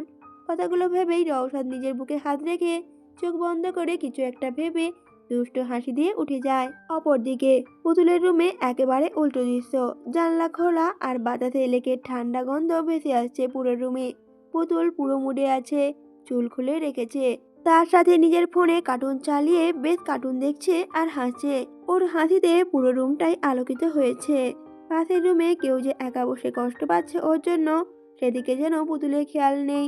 পুতুল একটু এদিক ওদিক তাকিয়ে নিজের মনে বিড়বিড় করে বলে উঠল, ইস, পুতুল বর যদি এখানে থাকতো খুবই মজা হতো। হঠাৎ কথা শেষ হওয়ার সাথে সাথে পুতুলের রুমে কারেন্ট চলে যায়। পুতুল অন্ধকারে তাকিয়ে দেখতে থাকে, কিন্তু এই অন্ধকারে কিছুই দেখতে পাচ্ছে না। পুতুল ভয়ে একটা বালি দু হাতে আঁকড়ে জড়িয়ে ধরে। এমন সময় দরজার ওপাশ থেকে কিছু অদ্ভুত আওয়াজ আসতে শুরু করে। ফিসফিস করে কেউ যেন কিছু বলছে। পুতুল তো তা শুনে ভয়ে পুতুল বর বলে কেঁদেই দেয়। পুতুল ভয়ে ছুটে গিয়ে দরজাটা খুলতেই হঠাৎ এক পুরুষালী হাত পুতুলের কোমর জড়িয়ে কোলে তুলে নেয়। পুতুল তো ভূত ভেবে চোখ বন্ধ করে কান্না করতে করতে হাত দিয়ে এলোপাতাড়ি মারতে লাগে লোকটাকে। রওশাদ এক হাত দিয়ে পুতুলের কোমর জড়িয়ে ধরে আছে আর অন্য হাত দিয়ে পুতুলের 2 হাত ধরে নেয়। পুতুল পিটপিট করে তাকিয়ে অবাক হয়ে যায়, বলে ওঠে, পুতুল বর, তুমি এসেছো? তুমি জানো আমি কত ভয় পেয়ে গেছিলাম। এখানে একটা পচা ভূত আমাকে ভয় দেখাচ্ছিল। তুমি ওকে একটা পিটুনি দিয়ে দাও। পুতুলের কথা শুনে রওশাদ ঠোঁট কামড়ে হেসে মনে মনে ভাবে, তোর ওই ভূতকে কিভাবে আমি মারবো বল? নিজে নিজে কখনো কি মারা যায় নাকি? পুতুল তো তখন বলে ওঠে, পুতুল বর, তুমি কিছু বলো। তুমি কি পারবে না ওই পচা ভূতকে মারতে আমার জন্য? সাথে সাথে রওশাদ বলে ওঠে, হ্যাঁ মারবো তো। আমার পুতুল পুরীকে ভয় দেখিয়েছে, এত সাহস, মেরে ওকে আলু ভর্তা বানিয়ে দেব। রওশাদের কথা শুনে পুতুল তো খিলখিল করে হেসে রওশাদের গলা জড়িয়ে ধরে। রওশাদ পুতুলের রুমের দরজাটা এক হাত দিয়ে টেনে বন্ধ করে। এরপর পুতুলকে নিয়ে নিজের রুমে চলে যায়। তারপর পুতুলকে নিয়ে ধীরে ধীরে রুমের বেডের কাছে নিয়ে আসে, আলতো করে বেডে শুয়ে দেয়। তারপর নিজেও পুতুলের পাশে গিয়ে ধীরে ধীরে শুয়ে পড়ে। এরপর পুতুল রওশাদের দিকে তাকিয়ে মুচকি হেসে 2 হাত আলগা করে দিলে রওশাদ আর দেরি না করে পুতুলের বুকে মুখ লুকিয়ে চুপচাপ চোখ বন্ধ করে নেয়। আর পুতুল বাচ্চাদের মতো হেসে রওশাদের মাথায় হাত বুলিয়ে দেয়। এভাবেই রাতটা সুন্দরভাবে কেটে যায়। সকালবেলা রওশাদ আর পুতুল দুজনেই সকাল সকাল তৈরি হয়ে বেরিয়েছে ঘুরতে। পুতুলের পরনে রয়েছে হালকা নীল ড্রেস আর ছোট একটা মাথায় হ্যাট। রওশাদের চোখে সানগ্লাস, হাতে একটা ক্যামেরা, পুরো টুরিস্ট মুডে। পুতুল রওশাদের হাত ধরে গুটি গুটি পায়ে হাঁটতে থাকে। বাইরে পৌঁছালে পুতুল একবার রওশাদের হাত ছাড়িয়ে পাহাড়ের দিকে দৌড়ে যায়, তো একবার লেকের দিকে ছুটতে থাকে। তারপর আবার ছুটে এসে রওশাদের হাত ধরে বলে ওঠে, পুতুল বর, চলো না ওইদিকে যাই, ওই যে কত সুন্দর নৌকা ভাসছে। পুতুলের কাণ্ড দেখে রওশাদ হাসতে হাসতে বলে ওঠে, তুই না একদম বাচ্চা মেয়ে, একটু শান্ত হতে পারিস না? পুতুল ঠোঁট ফুলিয়ে বলে ওঠে, চলো না পুতুল বর, চলো যাই। পুতুল এবার রওশাদের হ্যাঁ বলার অপেক্ষা না করে জোর করে টেনে নৌকার কাছে নিয়ে যায়। এতে রওশাদের বা কি করার আছে? বাচ্চা বউ, এর আবদার পূরণ করতে একটা ওয়াটার বোর্ড হায়ার করে নেয়। রওশাদ প্রথমে বোর্ডে ওঠে, তারপর পুতুলের হাত ধরে প্রিন্সেসের মতো বোর্ডে ওঠায় পুতুলকে। পুতুল আর রওশাদ লেকের বোর্ডে সামনাসামনি বসে আছে। বাতাসে পুতুলের চুলগুলো উড়ছে, লেকের নীল জল সোনালি আলোয় ঝলমল করছে তা। পুতুল হঠাৎ ছোট্ট হাসি দিয়ে লেকের পানি হাত দিয়ে তুলে রওশাদের দিকে ছুঁড়ে মারে। আর রওশাদ হেসে বলে ওঠে, আরে আরে, ভিজে যাবো তো, বলেই আটকানোর চেষ্টা করে পুতুলকে। রওশাদকে এমন করতে দেখে পুতুল তো খুবই মজা পায়। তারপর সেখান থেকে ওরা আনন্দ করে বেরিয়ে আসে। তারপর তারা গাড়িতে ওঠে পাহাড়ে চূড়াতে যায়।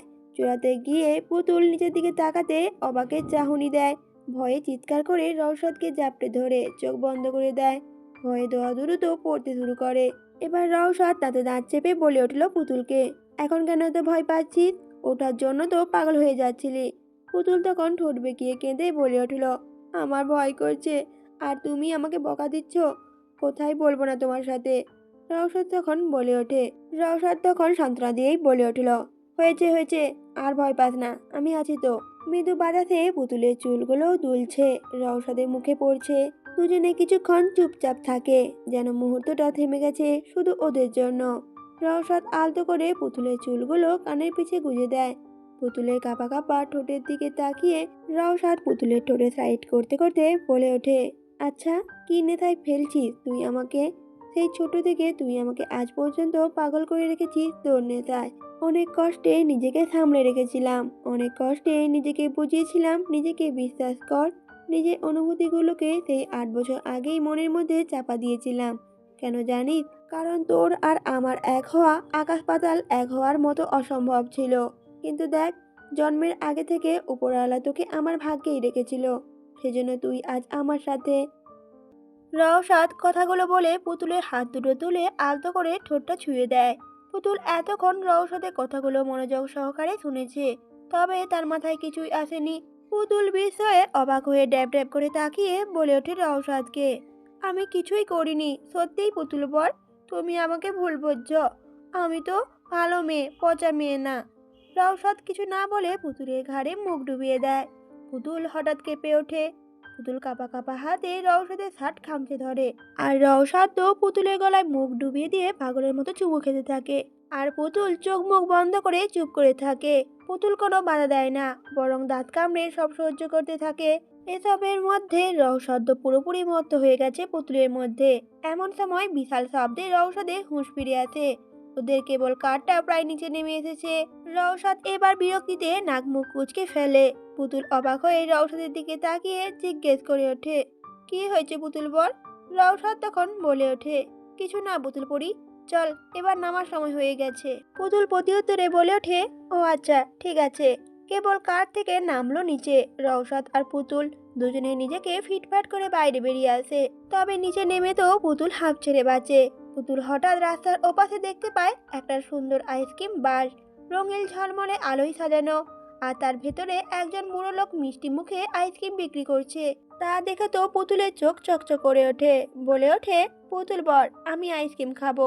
রওশাদ তখন মৃদু হেসে বলে ওঠে, আচ্ছা ঠিক আছে, চল তুই এখানে দাঁড়া, আমি এখনই নিয়ে আসছি আইসক্রিম। পুতুল তখন হেসে মাথা নেড়ে সম্মতি দেয়।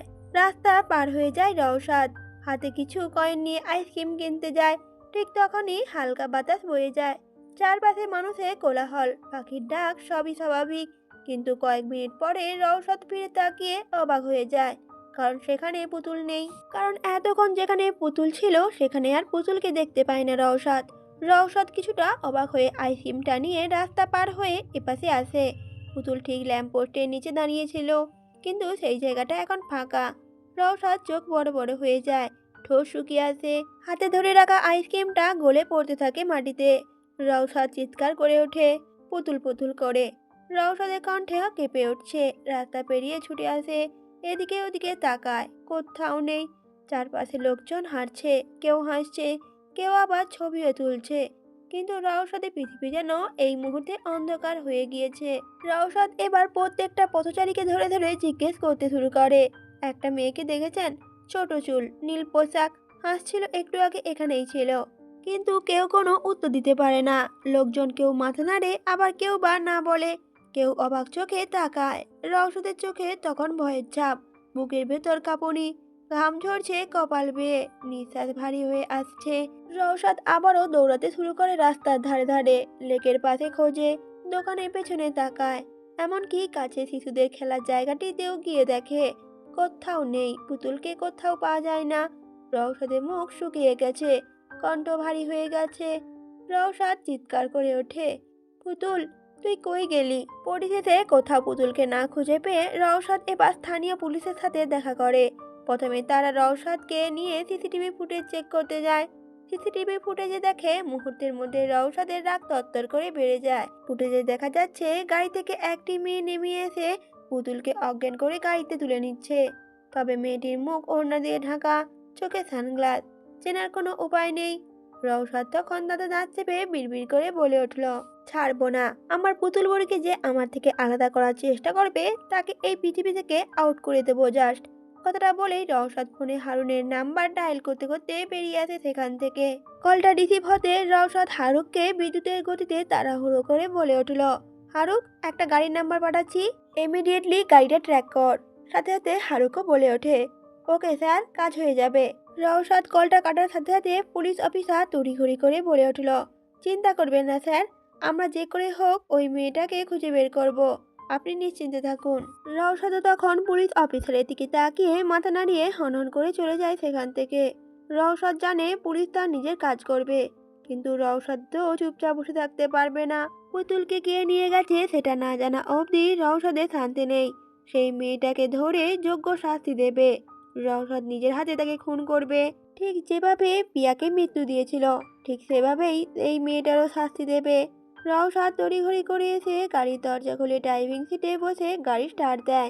অপরদিকে পুতুলের জ্ঞান ফিরতে পিট করে চোখ মেলে নিজেকে এক চলন্ত গাড়ির ড্রাইভিং সিটের পাশে নিজেকে আবিষ্কার করে।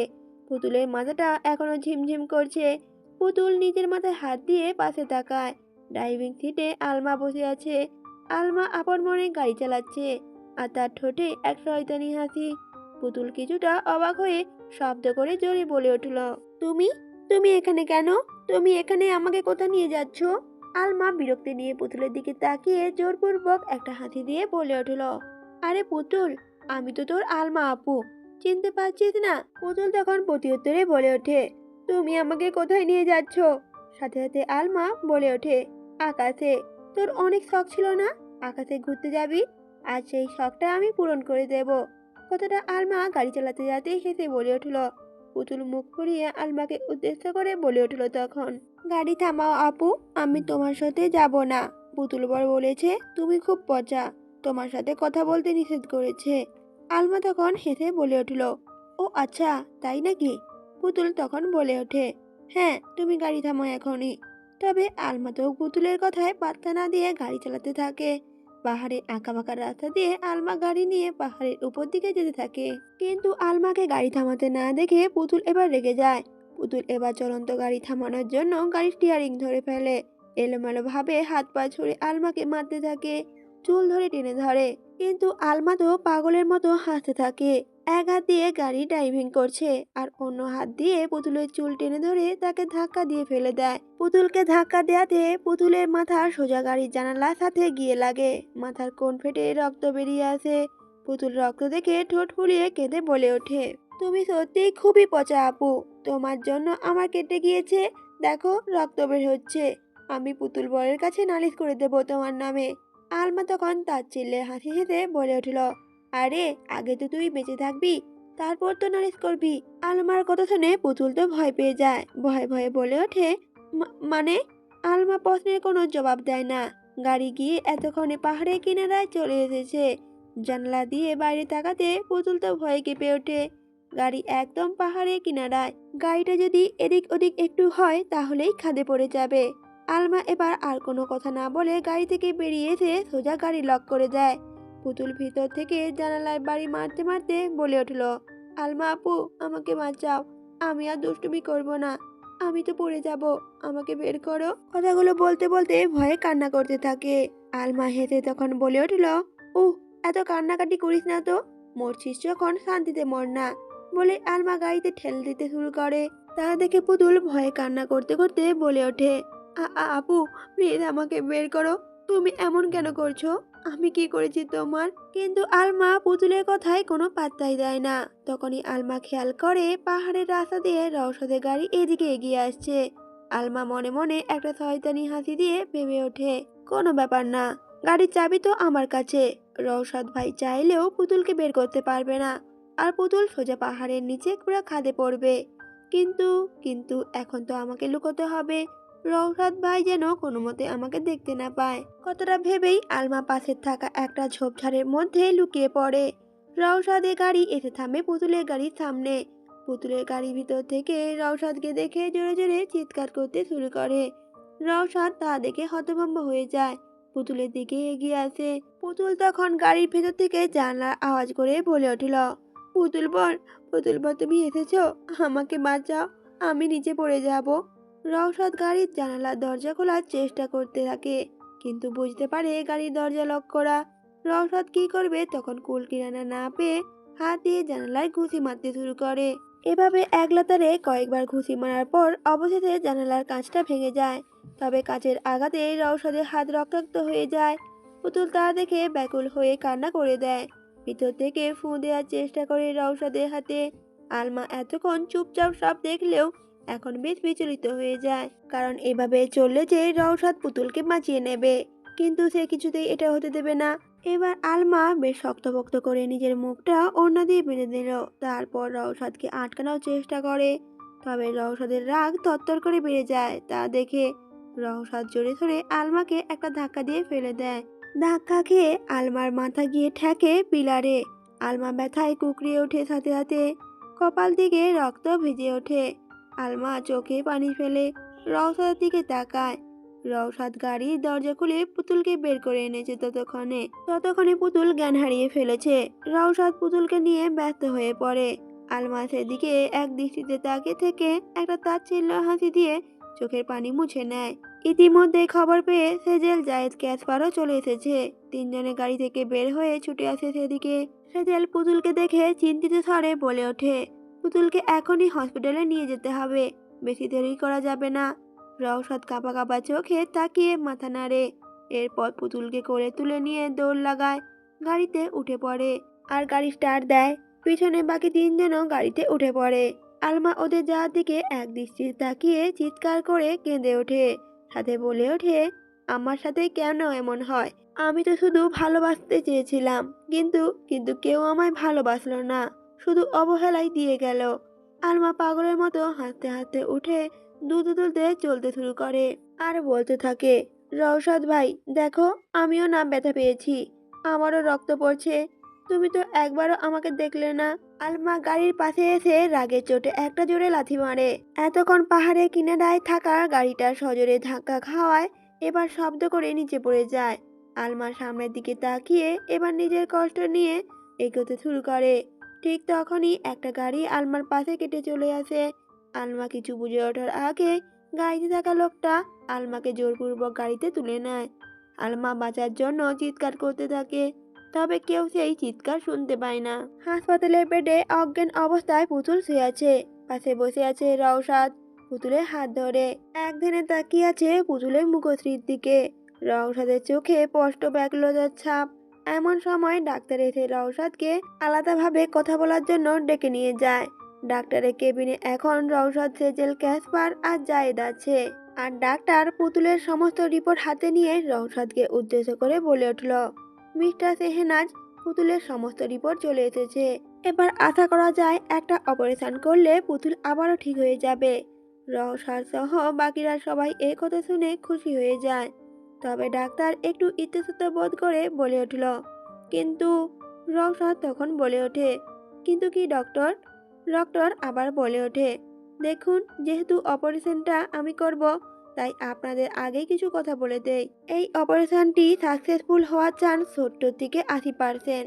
আর পুতুল মানসিকভাবে একবার সুস্থ হয়ে গেলে আগের মতো আর থাকবে না। ওর মানসিক অবস্থার কিছু পরিবর্তন হবে। এক কথায় বলতে গেলে, ধরুন এখন যেটা পুতুল পছন্দ করে সেটা তখন পুতুল নাও পছন্দ করতে পারে। আবার ধরুন এখন যেসব কাজ করছে সেগুলো পরবর্তীকালে মনে নাও করতে পারে। মানে বুঝতে পারছেন তো আমি কি বলতে চাচ্ছি? ডাক্তারের কথা শোনা মাত্রই রওশাদের চারদিক যেন অন্ধকার হয়ে আসে। রওশাদ কি বলবে বুঝতে পারে না। কিছু বলতে গিয়েও রওশাদের গলা জড়িয়ে আসে। রওশাদ কোনো কথা না বলে ডাক্তারের কেবিন থেকে বেরিয়ে আসে। কেবিন থেকে বাইরে বেরিয়ে এসে চুপচাপ দেয়ালে হেলান দিয়ে দাঁড়িয়ে পড়ে রওশাদ। বুকটা মোচড় দিয়ে উঠছে, মনে হচ্ছে সবকিছু যেন থেমে গেছে। রওশাদের মনে হচ্ছে পুতুল সুস্থ হলে হয়তো ওকে ছেড়ে চলে যাবে। পরক্ষণেই রওশাদ বিড়বিড় করে বলে উঠল, না, আমি তা কিছুতেই হতে দেব না। বলেই রওশাদ হনহন করে পুতুলের কেবিনে চলে আসে। বেডে অজ্ঞান থাকা অবস্থায় পুতুলকে কোলে তুলে নেয়। সেজেল, ক্যাসপার, জায়েদ হনহন করে রওশাদের পিছু পিছু এসে এই দৃশ্য দেখে হতবাক হয়ে যায়। জায়েদ তো রওশাদকে থামিয়ে জিজ্ঞেস করে ওঠে, এটা কি করছিস রওশাদ তুই? এমন করার কারণ কি? ডক্টরকে কিছু না বলেই এভাবে চলে এলি, তার উপর পুতুলকে নিয়ে চলে যাচ্ছিস যে? রওশাদ রাগী চোখে জায়েদের দিকে তাকিয়ে বলে উঠল, আমি আমার পুতুলকে এখানে রাখবো না। আমার পুতুল যেমন আছে তেমনই আমার কাছে থাকুক। তাও তো থাকুক, আমি কিছুতেই ওকে আমার থেকে আলাদা হতে দেব না। সেজেল এবার রেগে যায়। রেগে গিয়ে রওশাদকে বলে উঠল, তুই কি পাগল হয়ে গেছিস? ডক্টর কখন বলল যে পুতুল তোকে ছেড়ে চলে যাবে? আর ডাক্তার তো বলেছে যে পুতুলের মানসিকতায় কিছুটা চেঞ্জ আসবে, আর সেটা স্বাভাবিক নয় কি? রওশাদের মাথা তো এখন কাজ করছে না। রওশাদের মনে হচ্ছে পুতুল যদি ঠিক হয়ে যায় আর বিয়ের দিন যদি ওই অনাকাঙ্ক্ষিত শারীরিক সম্পর্কের বিষয়ে পুতুলের মনে পড়ে, তখন যদি পুতুল রওশাদকে রেপিস্ট মনে করে ছেড়ে চলে যায় তখন কি হবে? রওশাদ এগুলো ভেবেই আর কারো কথায় পাত্তা না দিয়ে পুতুলকে নিয়ে বড় বড় পা ফেলে সেখান থেকে চলে যায়। সেজেল ক্যাশওয়ার জায়েদ অনেক আটকানোর চেষ্টা করে রওশাদকে, কিন্তু কোনো কিছুতেই লাভ হয় না। সেজেল তো বিরক্ত হয়ে বেডের উপর বসে যায় আর মাথায় হাত রাখে। আর জায়েদও এসে সেজেলের পাশে বসে। ক্যাসপার চুপচাপ দাঁড়িয়ে আছে, সেই হতে কোনো কথা বলছে না। কারণ কোনো কথা বলতে গিয়ে যদি উল্টাপাল্টা বলে ফেলে, সিরিয়াস সময়ে বোকার মতো কথা বলে ফেলে, তারপর সবাই মিলে উত্তম মধ্যম দেয়। জায়েদের মাথাও এই মুহূর্তে কাজ করছে না, কি করবে বুঝে উঠতে পারছে না। জায়েদ ক্যাসপারের দিকে তাকিয়ে বলে উঠল, ক্যাস, এখন তুই কিছু একটা বল, আমার মাথায় যে কিছু আসছে না। ক্যাসপার প্রথমে আমতা আমতা করলো একটু, তারপর বলে উঠল, আমার মাথায় একটা আইডিয়া তো এসেছে, তবে প্রমিস কর সেটা ফ্লপ আইডিয়া হলে তোরা আমাকে মারবি না তো? সেজেল বলে উঠল, আরে না, মারবো না, বল তো তুই। ক্যাসপার এবার বলে উঠল, আমাদের এখন আন্টির মানে রওশাদের মা এর সাথে কথা বলা উচিত, হয়তো আন্টি রওশাদকে বুঝতে পারবে। ক্যাসপারের কথাটা শুনে হঠাৎ তড়িৎ গতিতে দুজনেই উঠে দাঁড়ালো বেড থেকে। ক্যাসপার তো ভয়ে চোখ বন্ধ করে নেয়, এটা ভেবে আজ হয়তো ওর উপর উত্তম মধ্যম আছে। কিন্তু জায়েদ উল্টো খুশি হয়ে ক্যাসপারকে জড়িয়ে বলল, আরে বাহ, এই প্রথম তুই কোনো কাজের কথা বললি। জায়েদের কথা শুনে ক্যাসপার এবার দাঁত কেলিয়ে হিহি করে বলে উঠল, হ্যাঁ, আমি তো সবসময় কাজের কথা বলি, কিন্তু তোরা তো আমাকে সিরিয়াসলি নিস না। জায়েদ এই কথা শুনে হাসে। এরপর আমরিন বেগমের নাম্বারটা ডায়াল করে কল দেয়। কলটা রিসিভ হতে জায়েদ সালাম দেয়। ওপাশ থেকে আমরিন বেগমও সালামের জবাব দিয়ে ভালো মন্দ জিজ্ঞেস করে ওঠে। সাজাল ক্যাসপার কান পেতে ফোনের ওপাশে কথাগুলো শুনছে। এবার জায়েদ এক এক করে সবকিছু আমরিন বেগমকে খুলে বলে। সব শুনে আমরিন বেগম হতবাক হয়ে যায়। রওশাদ যে পুতুলের জন্য এতটা পাগল তা আমরিন বেগমের ধারণাতেই ছিল না। আমরিন বেগম আস্তে আস্তে স্বরে বলে উঠল, চিন্তা করো না জায়েদ বাবা, আমি আমার রওশাদকে বুঝিয়ে বলবো সব। সাথে সাথে জায়েদ বলে ওঠে, হ্যাঁ আন্টি, একটু ভালো করে বুঝিয়ে বলুন। রওশাদ যে কারোর কথাই শুনতে যাচ্ছে না, আমরা অনেক করে বোঝানোর চেষ্টা করেছি, তাও বুঝলো না। আমরিন বেগম বলে ওঠেন, আচ্ছা, আমি তাহলে এক্ষুনি ওকে কল করছি, তোমরা নিশ্চিন্তে থাকো, আমি রওশাদকে বুঝিয়ে বলবো। জায়েদ তখন বলে ওঠে, ঠিক আছে আন্টি। কথা বলা শেষ হলে জায়েদ কলটা কেটে দেয়। তিনজন মিলে শান্তির নিঃশ্বাস ফেলে। যাক, অবশেষে হয়তো আমরিন বেগমের কথা শুনবে রওশাদ। অন্যদিকে আমরিন বেগম ফোন রেখে পিছনে ঘুরতেই আরমান সাহেবকে দাঁড়িয়ে থাকতে দেখে। তা দেখে আমরিন বেগম ভয়ে ঢোক গিলে। এতক্ষণ ফোন লাউড স্পিকারে ছিল, অর্থাৎ আরমান সব শুনে ফেলেছে। আমরিন বেগম তা খুব ভালো করেই বুঝতে পারছেন, কিন্তু আরমান কিছু না বলে সেখান থেকে চলে যায়। আর আমরিন বেগম তাকে আটকিয়ে আকুতির স্বরে বলে ওঠে, ভাই, আমার ছেলেটা আপনার মেয়েকে বড্ড ভালোবেসে ফেলেছে, এজন্য এমনটা করেছে। তবে আপনি চিন্তা করবেন না, আমি নিজেই রওশাদকে বুঝিয়ে বলবো। তখন আরমান সাহেব বলে ওঠেন, তার কোনো দরকার নেই, আমি নিজেই সুইজারল্যান্ডে যাব, আমার মেয়ের অপারেশন হবে, আর আমি যাব না, আর আমি সেখানে গিয়ে দেখব রওশাদ কি করে আমার মেয়ের অপারেশন করতে আটকায়। এবার আমরিন বেগম হাত জোর করে আরমান সাহেবের কাছে অনুরোধ করে বলে উঠল, ভাই, আজ যাই করুন না কেন আমার ছেলের থেকে পুতুলকে আলাদা করবেন না, পুতুলকে ছাড়া আমার ছেলেটা যে আর বাঁচবে না, মরে যাবে। আরমান সাহেব কিছুক্ষণ আমরিন বেগমের দিকে তাকিয়ে কিছু না বলেই হনহন করে সেখান থেকে চলে যায়। আর আমরিন বেগম সেদিকে তাকিয়ে শাড়ির আঁচলে মুখ ঢেকে কান্নায় ভেঙে পড়ে। গভীর রাত। রওশাদের ফ্ল্যাটের ভেতরে মৃদু আলোয় আরামদায়ক বিছানায় জ্ঞান ফিরেছে পুতুলের।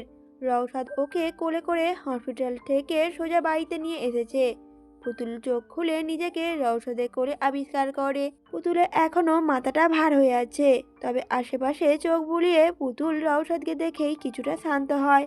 কিন্তু পরক্ষণেই পুতুলের চোখ যায় রওশাদের হাতের দিকে, যেখানটা দিয়ে গাড়ির কাঁচ ভাঙতে গিয়ে হাত কেটে গিয়েছিল।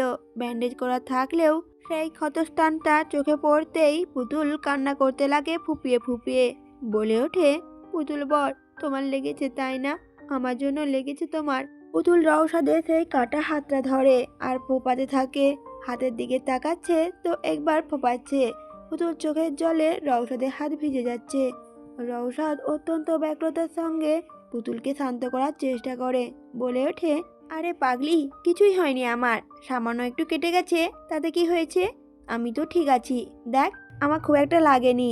পুতুল এবার বলে ওঠে, তোমার অনেক লেগেছে, ইস কতটা কেটে গেছে।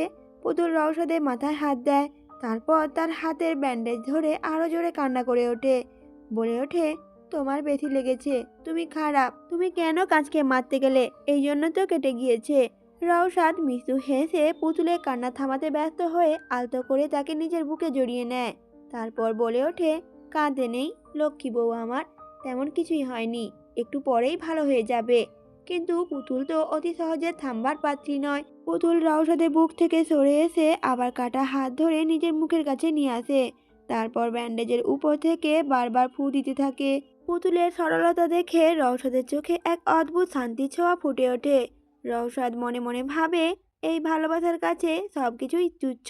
পুতুলকে সুস্থ করার জন্য রওশাদ সবকিছু করতে প্রস্তুত, কিন্তু রওশাদ এটা কখনোই মানতে পারবে না যে পুতুল ওকে ছেড়ে চলে যাবে বা ভুল বুঝবে।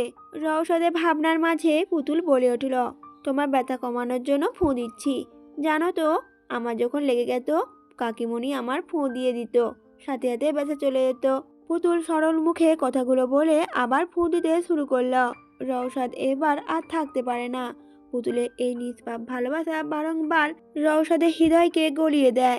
রওশাদ পুতুলের কোমল হাত দুটো নিজের হাতে তুলে নিয়ে চুমু খায় আর বলে ওঠে, আমার আর ব্যথা নেই লক্ষ্মীটি, তোর ফুতে সব ব্যথা হাওয়ায় মিলিয়ে গেছে, আর কাঁদিস না, তুই কাঁদলে আমার বুকটা হাহাকার করে রে পুতুল, আমি যে তোর কান্না সহ্য করতে পারি না। পুতুল মাথা নাড়ে। রওশাদ এবার পুতুলকে ঘুমিয়ে যেতে বলে। পুতুল বলে ওঠে, না, আমি এক্ষুনি ঘুমাবো না, তুমি আমার পাশে থাকবে, আমার ভয় করছে যদি আলমা আপু আবার চলে আসে। রওশাদ প্রত্যুত্তরে বলে ওঠে, আলমা, ও কোথা থেকে আসবে? পুতুল তখন বলে ওঠে, হ্যাঁ, আলমা আপুই তো আমাকে গাড়িতে করে নিয়ে গিয়েছিল, আমাকে ধাক্কা দিয়ে গাড়ি জানালার সাথে লাগিয়ে কপাল কেটে দিয়েছে ইচ্ছে করে।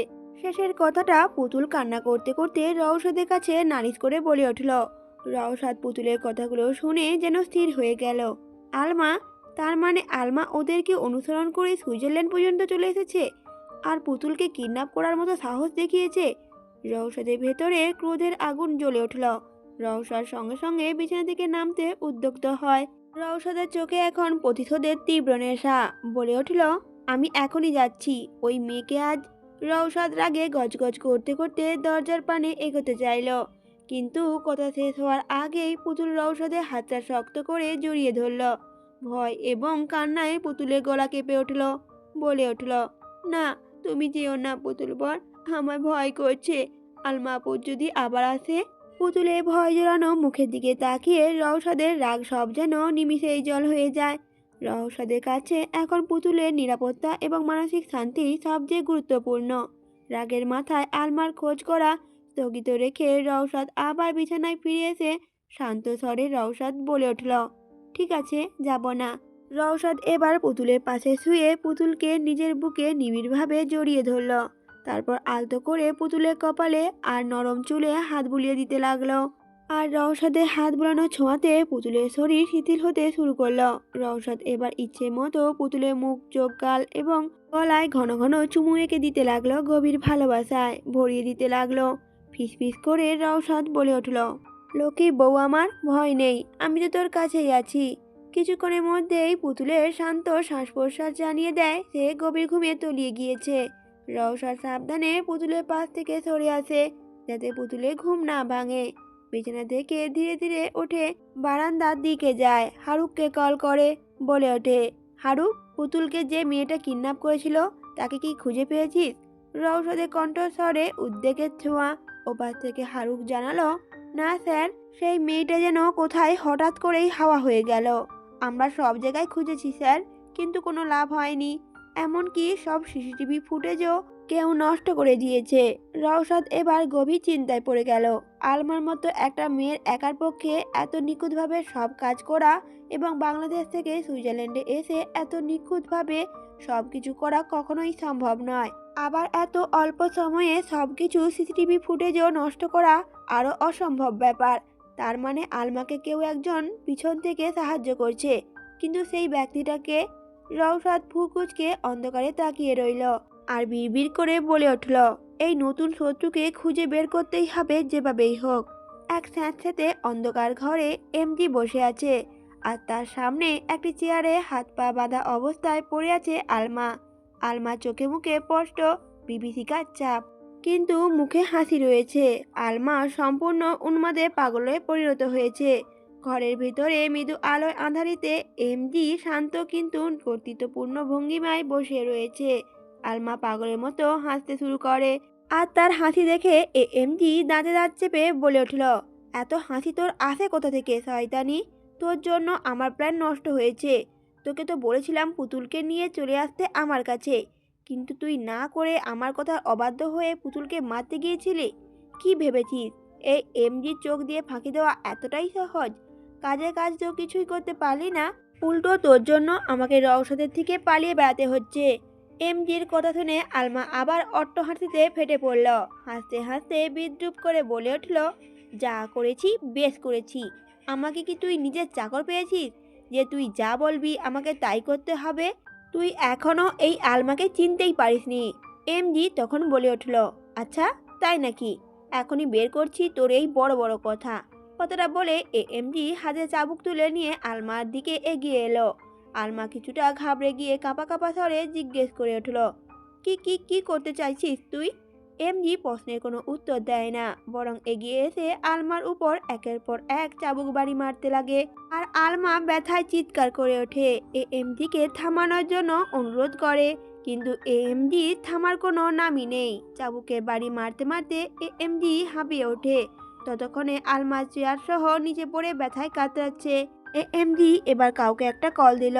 কলটা রিসিভ হতেই বলে উঠল এমজি, রওশাদের প্রজেক্ট এবার আমাদের নেক্সট টার্গেট। আমি যেভাবে বলছি এবার সেভাবে যেন সবটা হয়। আলমা এদিকে যন্ত্রণায় কাতরাচ্ছে। এমজি কথায় অবাক হয়ে যায় এবং তাকায় তার দিকে। অন্যদিকে জায়েদের বাড়িতে এসেছে সেজেল, জায়েদ এবং ক্যাসপার বসে রওশাদ এবং পুতুলকে নিয়ে আলোচনা করছে। ক্যাসপার মেঝেতে বসে পিৎজা খাচ্ছে। বলে উঠল ক্যাসপার, আমার তো মনে হয় রওশাদই ঠিকই করেছে। ক্যাসপার পিৎজা চিবাতে চিবাতে বলে উঠল কথাটা। সেজেল চোখ কপালে তুলে বলে উঠল, কি বলছিস তুই?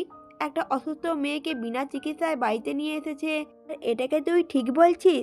জায়েদ তখন বলে উঠল, সেজেল, রওশাদ ইমোশনাল হয়ে গেছে। ওর মনে ভয় ঢুকে গেছে যে পুতুল সুস্থ হলে ওকে ছেড়ে চলে যাবে। তাদের কথার মাঝে ক্যাসপার এবার বলে উঠল, ঠিক তাই। ভালোবাসা কখনো কখনো এমনই হয়, পাগলাটে। আর যদি পুতুল সুস্থ হয়ে রওশাদ ভাইকে ভালো না বাসে, এটা তো সত্যি খুবই খারাপ হবে, তাই না? ক্যাসপারের কথায় যুক্তি আছে, তবে পুতুলের চিকিৎসা করাও যে জরুরি। পরের দিন সকাল, পুতুল এখনো ঘুমাচ্ছে। রওশাদ এক হাতে আলতো করে পুতুলকে জড়িয়ে ধরে আছে, অন্য হাতে কফির মগ মনোযোগ দিয়ে রাতের ঘটনাগুলো ভাবছে। আলমার একার পক্ষে এত বড় কাজ করা সম্ভব নয়। কে তাকে সাহায্য করেছে, আর কেনই বা সাহায্য করেছে? রওশাদের ভাবনার মাঝে হঠাৎই তখন তার ফোনটা বেজে উঠল। রওশাদ ফোনটা ধরতেই ওপাশ থেকে জায়েদের উদ্বিগ্ন কণ্ঠস্বর ভেসে এলো। জায়েদ বলে উঠল, রওশাদ, বাড়ির দরজাটা খোল, আমরা বাইরে সবাই দাঁড়িয়ে আছি। রওশাদও দরজা খুলে ওদেরকে ভিতরে আনে। সবাই মিলে এরপর রওশাদকে বোঝানোর চেষ্টা করে নানানভাবে, কিন্তু রওশাদও কিছুই শুনতে রাজি না। তখনই রওশাদের ফোনে হারুক কল করে। কোম্পানিতে অনেক বড় লস হয়েছে, তাই আর্জেন্টলি রওশাদকে যেতে হবে। হারুক দিশাহারা হয়ে বলে উঠল, স্যার, সর্বনাশ হয়ে গেছে। আপনার একটা বড় প্রজেক্ট, জুরিখের যে প্রজেক্টটা চলছিল সেখানে মারাত্মক গোলমাল হয়েছে। বিশাল অঙ্কের একটা আর্থিক ক্ষতি হয়েছে স্যার। আপনাকে এখনই যেতে হবে স্যার, না হলে কোম্পানিটা ডুবে যেতে পারে। হারুকের কথাগুলো শুনে রওশাদের মুখটা ফ্যাকাশে হয়ে যায়।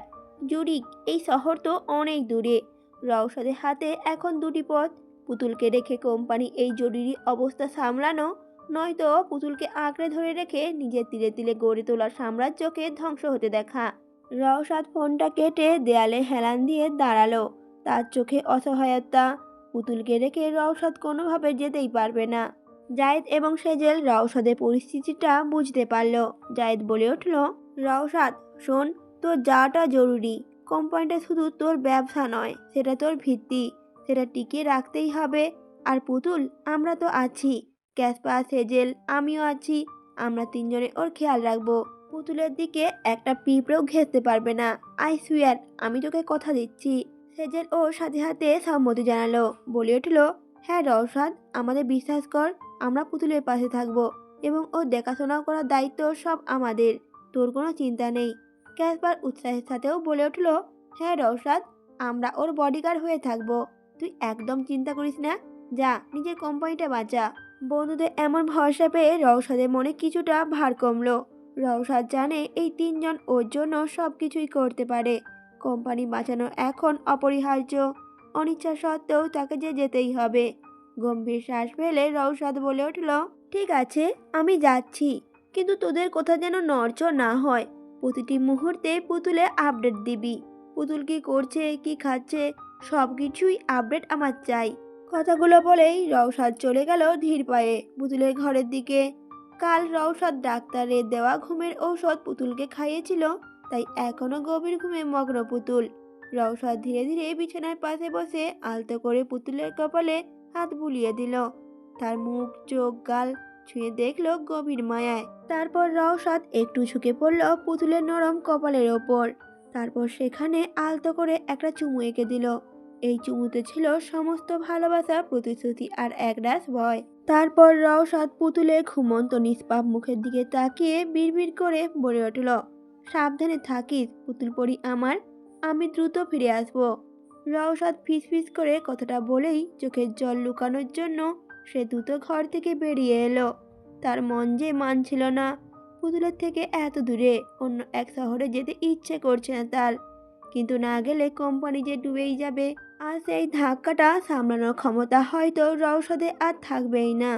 সেদিন বিকেলেই রওশাদ জুড়িকে ফ্লাইটে উঠে পড়ল। সেই শহরটা এখান থেকে অনেক দূরে। পুতুলকে একা ফেলে যাওয়ার কষ্ট রওশাদের বুকে চেপে রয়েছে। সূর্য ডুবে গেছে। রওশাদের ফ্ল্যাটে সন্ধ্যার আঁধার নামার সাথে সাথেই চাপা উত্তেজনাও বিরাজ করছে। রওশাদ চলে যাওয়ার পর জায়েদ, সেজেল এবং ক্যাসপার মিলে পুতুলের দেখাশোনার দায়িত্ব নিয়েছিল। পুতুল ততক্ষণে ঘুম থেকে জেগে উঠেছে এবং সেখানে রওশাদ নেই, এই সত্যিটা পুতুল কিছুতেই মেনে নিতে পারছে না। প্রথম পুতুল শান্ত থাকার চেষ্টা করলো, কিন্তু যখন দেখলো রওশাদ এখনো ফিরছে না, তখন পুতুলের ভেতরে জমে থাকা ভয় আর নিরাপত্তাহীন বাঁধন আরো ভাঙলো। পুতুল ক্রমশ উত্তেজিত হতে লাগলো, বলে উঠল, আমার পুতুল বর কোথায় গেল? পুতুল বর তো বলেছিল আমার পাশে থাকবে। কথাগুলো ক্রমশ বলতে বলতে পুতুল বাচ্চাদের মতো হাউমাউ করে কেঁদে উঠল। বিছানা থেকে নেমে এলো খালি পায়ে, ঘরে এদিকে ওদিকে খুঁজতে লাগলো রওশাদকে। সেজেল এগিয়ে এসে পুতুলের হাত ধরলো, বলে উঠল শান্ত স্বরে, দেখো কিউটি পাই, রওশাদ না জরুরি কাজে গেছে, খুব তাড়াতাড়ি ফিরে আসবে, দেখো, তাছাড়া আমরা আছি তো। পুতুল সাথে সাথে উত্তেজিত হয়ে বলে উঠল, না, তোমরা নও, আমার পুতুল বরকে লাগবে। পুতুল সেজেলের হাত ছাড়িয়ে দিল, তারপর অযোধ্যারায় কান্না করতে লাগলো। পুতুলের কান্নার আওয়াজে ফ্ল্যাটের প্রতিটি জায়গায় ধ্বনিত হচ্ছিল। ক্যাসপার দ্রুত রান্নাঘর থেকে এক গ্লাস পানি এনে দিল, বলে উঠল, ভাবি, এই নাও পানি খাও, প্লিজ এমন করো না। রওশাদ ফিরলে যদি দেখে তুমি কাঁদছো, তাহলে ও যে আরো কষ্ট পাবে। জায়দে শান্তভাবে পুতুলের পাশে বসে তার মাথায় হাত বুলিয়ে দিতে দিতে বলে উঠল, দেখো, আমি তো বলছি রওশাদ তোমাকে ছেড়ে যায়নি, তুমি ভুল বুঝছো, একটু শান্ত হও তুমি, প্লিজ। কিন্তু পুতুল তো কিছুতেই শান্ত হওয়ার পাত্রই নয়। সে মেঝেতে বসে পড়ে ফুপিয়ে ফুপিয়ে কাঁদতে শুরু করলো, যেন পৃথিবীর সবচেয়ে বড় ক্ষতি তার হয়ে গেছে। আর ঠিক তখনই সেই মুহূর্তে ফ্ল্যাটের কলিং বেল বেজে উঠল। তিনজনের কেউ আশা করেনি এই অসময়ে আবার কেউ আসবে। জায়েদ একটু অবাক হয়ে ভ্রু কুঁচকে উঠে দাঁড়ালো, বলে উঠল, কে হতে পারে এত রাতে? জায়েদ দ্রুত পায়ে দরজাটা খুলে দিল। দরজার বাইরে ব্যক্তিটিকে দেখে জায়েদ সামান্য থমকে গেল, তার কপালে সামান্য ভাঁজও পড়ল। অচেনা একজনকে দেখে জায়েদ নিজে ভ্রু কুঁচকে নিল। দরজার ওপাশে দাঁড়িয়ে আছেন আরমান সাহেব, ওরফে পুতুলের বাবা। আরমান সাহেবও একটু চিন্তিত মুখে দাঁড়িয়েই ছিলেন। জায়েদ কিছু বলার আগেই পুতুল কান্নার মাঝে শব্দটা শুনে মুহূর্তে যেন থমকে গেল। পুতুল দ্রুত জায়েদকে পাশ কাটিয়ে দরজার দিকে দৌড়ে গেল, চিৎকার করে বলে উঠল, বাবা।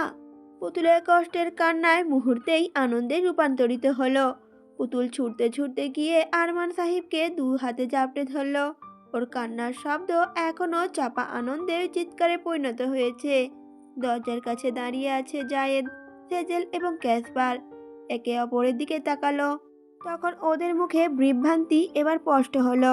জায়েদ দ্রুত নিজেকে সামলে নিয়ে এগিয়ে এলো, বলে উঠল, আরমান আঙ্কেল, আপনি ভেতরে আসুন। পরের দিন সকালে রওশাদ তার কর্পোরেট অফিসে কাজ ঘেরা বিলাসবহুল কেবিনে ব্যস্ত। কোম্পানির যে বিশাল ক্ষতি হয়েছে তা সামাল দিতে তাকে দিনরাত এক করতে হচ্ছে। ফাইলপত্র আর মিটিংয়ের চাপ রওশাদকে এক মুহূর্তের জন্য স্বস্তি দিচ্ছে না। রওশাদের প্রতিটি পেশাদার সিদ্ধান্তই এখন ব্যক্তিগত চাপ থেকে আসছে। প্রথমত পুতুলের কাছ থেকে দূরে থাকার যন্ত্রণা সমস্ত মনোযোগ কেড়ে নিচ্ছে। কেবিনের ভেতরে রওশাদের কণ্ঠস্বর ছিল শীতল ও কঠোর। প্রতিটি এমপ্লয়ির ভুল ত্রুটিতে সে যেন নিজের ব্যর্থতার রাগ ঝাড়ছে। রওশাদ কঠোর হয়ে এমপ্লয়ির দিকে বলে উঠল, কি হচ্ছে এসব? এই সামান্য হিসাবটা মেলাতে পারেননি আপনারা? আপনাদের মতো অপদার্থের জন্য আজ কোম্পানিটা ক্ষতির মুখে। আমি কি করতে আপনাদের কাজে রেখেছি, হ্যাঁ? রওশাদের প্রতিটি কণ্ঠে মিশে আছে তীব্র বিরক্তি। এমপ্লয়িরা ভরে সিটিয়ে যে যার দাঁড়িয়ে আছে। সবাই জানে রওশাদ সাধারণ এত মেজাজ দেখায় না, কিন্তু আজ যেন তার ধৈর্যের বাঁধ ভেঙে গেছে। সারাদিন ধরে চলতে থাকা মিটিং, ফাইলপত্র এবং ইমেলের শেষে রাত তখন গভীর হয়েছে। রওশাদ ক্লান্তিতে চেয়ারের সঙ্গে গা এলিয়ে চোখ বন্ধ করে নেয়। ও সমস্ত শরীর যেন বিদ্রোহ করছে। এই মুহূর্তে রওশাদের শুধু পুতুলের কোলে মাথা রেখে ঘুমাতে ইচ্ছে করছে। ঠিক তখনই ওর ফোনটা বেজে উঠল। স্ক্রিনে হারুনের নাম দেখেই রওশাদ কিছুটা বিরক্ত নিয়েই কলটা রিসিভ করলো। বলে উঠল, বল হারুন, জরুরি কিছু না হলে আমাকে এখন প্লিজ বিরক্ত করিস না। হারুনের কণ্ঠস্বর ছিল চাপা এবং উত্তেজিত। বলে উঠল, স্যার, একটা ভেরি ভেরি ইম্পর্টেন্ট খবর আছে। রওশাদ প্রত্যুত্তরে বলে উঠল, কিসের ইম্পর্টেন্ট খবর? হট করেই রওশাদের পুতুলের কথা মনে হলো। জিজ্ঞেস করে উঠল, পুতুল কেমন আছে? ওর কি কিছু হয়েছে নাকি? তোকে তো বলেছিলাম ওদের দিকে 24 ঘন্টা নজর রাখতে। হারুন তখন কোনো ভনিতা ছাড়াই সরাসরি বলে উঠল রওশাদকে, স্যার, পুতুল ভাবিকে অপারেশন থিয়েটারে নেওয়া হয়েছে। রওশাদ সাথে সাথে চমকে এক লাফে চেয়ার চেয়ে উঠে দাঁড়ালো। ঘুম, ক্লান্তি এবং সব যেন এক নিমেষেই উড়ে গেল। এবং সাথে সাথে রওশাদের চোখ জোড়া রাগে এবং আতকে লাল হয়ে উঠেছে। সে দাঁতে দাঁত চেপে বলে উঠল, কি আলতু ফালতু বকছিস তুই? মাথা খারাপ হয়েছে নাকি? প্রত্যুত্তরে হারুন বলে উঠল, আমি ঠিক বলছি স্যার। কাল রাতেই আরমান আঙ্কেল এসেছিল। আমি আজ খবর পেয়েছি উনি সব ব্যবস্থা করেছেন। ভাবিকে অপারেশন করাতে নিয়ে গেছেন। হারুনের কথা শুনে রওশাদের মাথা ঘুরতে শুরু করলো। সে দ্রুত কেবিন থেকে বেরিয়ে যাওয়ার জন্য পা বাড়ালো। যেতে যেতে বলে উঠল হারুনকে, তাড়াতাড়ি আমার জন্য একটা এমার্জেন্সি ফ্লাইটের ব্যবস্থা কর। হারুন রওশাদের কণ্ঠস্বরে আতঙ্কিত হয়ে পড়ল, জি স্যার, আমি এখনই দেখছি। সবচেয়ে দ্রুতগামী ফ্লাইট? কিন্তু স্যার, এই মুহূর্তে মাঝরাতে এত কম সময়ে? রওশাদ তাকে থামিয়ে দিয়ে সাথে সাথে বলে উঠল, আমি কোনো অজুহাত শুনতে চাই না। রওশাদ চিৎকার করে উঠল কথাটা বলে, যা করার তাড়াতাড়ি কর। যে কোনো মূল্যে ওখানে পৌঁছানো দরকার। রওশাদ কেবিনের কাঁচের দরজায় সজোরে একটা ঘুষি মারল। কথাটা বলে 5 মিনিট পরই হারুনের ফোন এলো। বলে উঠল, স্যার, আমি দুঃখিত। আমি সব এয়ারলাইন্সের সাথে কথা বলেছি। এই মুহূর্তে কোনো বাণিজ্যিক এমার্জেন্সি ফ্লাইট নেই। আর ট্রানজিট ফ্লাইট ধরলে পৌঁছাতে কম করে হলেও 3 ঘন্টা সময় লাগবে স্যার। 3 ঘন্টা? এই 3 ঘন্টার মধ্যে যে অনেক কিছুই হয়ে যাবে। সেই ভাবনাতেই রওশাদের মাথার শিরাগুলো দপ দপ করতে লাগলো। পুতুলের অপারেশন থিয়েটারে, আর সে 1000 মাইল দূরে বসে আছে। রওশাদ দিশেহারা হয়ে পড়ল। তার চারপাশে থাকা এত প্রাচুর্য, এত ক্ষমতা, সবকিছুই অর্থহীন হয়ে পড়ল।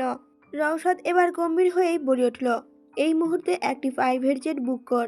যত টাকা লাগে লাগুক। আমার হাতে আর সময় নেই, এক্ষুনি। যদিও এই মুহূর্তে কোম্পানি অনেক লস হয়েছে, তারপরেও হারুন আর কথা বাড়ল না। হারুন বুঝে গেছে এখন রওশাদকে আটকানো অসম্ভব। রওশাদ ফোন রেখে নিজের সুটকেসটা ধরার প্রয়োজন মনে করল না। দ্রুত অফিস থেকে বেরিয়ে বিমানবন্দরের উদ্দেশ্যে রওনা হলো। আর পিছনে পড়ে রইল তার বিশাল সাম্রাজ্য আর জুরিখের ব্যস্ততা। অবশেষে রওশাদ প্রাইভেট জেট করেই তার গন্তব্যে পৌঁছে গেল। মধ্যরাতে জুরিখের ঠান্ডা বাতাস ভেদ করে রওশাদ তফসিটালে পৌঁছালো। রওশাদের চোখে তখন রক্তের লাল আভা, সীমাহীন উদ্বেগ, সমস্ত শরীর রাগে আর আতঙ্কে কাঁপছে। রওশাদ হসপিটালে প্রবেশ করে প্রায় ছুটে আসে ওয়েটিং রুমের দিকে, যেখানে আরমান সাহেব, জায়েদ, সেজেল এবং ক্যাসপারও বসেছিল। সবাই চুপচাপ, তাদের মুখে গম্ভীর ক্লান্তি এবং উদ্বেগ। রওশাদকে দেখেই জায়েদ এবং সেজেল দ্রুত উঠে দাঁড়ালো। রওশাদ তাদের দিকে তীব্র দৃষ্টিতে তাকিয়ে কিছু বলার আগেই ক্যাসপার মাথা নিচু করেই বলে উঠল, রওশাদ, আমরা তোকে বলতে চেয়েছিলাম। রওশাদ এগিয়ে গিয়ে জাহিদের জামার কলার চেপে ধরে বলল, কি হয়েছে? তোরা কেন আমাকে জানালি না? আমার অনুমতি ছাড়া এসব করার সাহস কে দিল? জাহিদ তখন শান্ত স্বরেই বলে উঠল, রওশাদ, শান্ত হ, সব ঠিক আছে। আমরা তোর পরিস্থিতি বুঝে তো তোকে জানাইনি। আরমান আঙ্কেল। কথাটা শেষ না হতেই আরমান সাহেব উঠে দাঁড়ালেন। তিনি রওশাদের দিকে শান্তভাবে তাকিয়ে বলে উঠলেন, অপারেশন শেষ রওশাদ, এবং সাকসেসফুল। কথাটা কর্ণগহ্বরে পৌঁছাতেই রওশাদ স্তব্ধ হয়ে গেল। অপারেশন সাকসেসফুল মানে? রওশাদের সমস্ত রাগ, ক্রোধ এবং উদ্বেগ সবকিছুই যেন এক নিমেষেই জমাট বেঁধে গেল। অপারেশন শেষ? পুতুলের জীবনের সবচেয়ে বড় ঘটনাটি ঘটে গেছে, অথচ রওশাদ অনুপস্থিত। পুতুল এখন সুস্থ হওয়ার পথে, কিন্তু এই সুস্থতা যদি ওকে রওশাদের কাছ থেকে দূরে সরিয়ে দেয়, রওশাদের শরীরটা ধপ করে এলিয়ে পড়ে। জাহিদ ছেড়ে দিয়ে রওশাদ সেখানেই মাটিতে হাঁটু গেড়ে বসে পড়ে, যেন রওশাদের শরীরে সমস্ত শক্তি শুষে নেওয়া হয়েছে।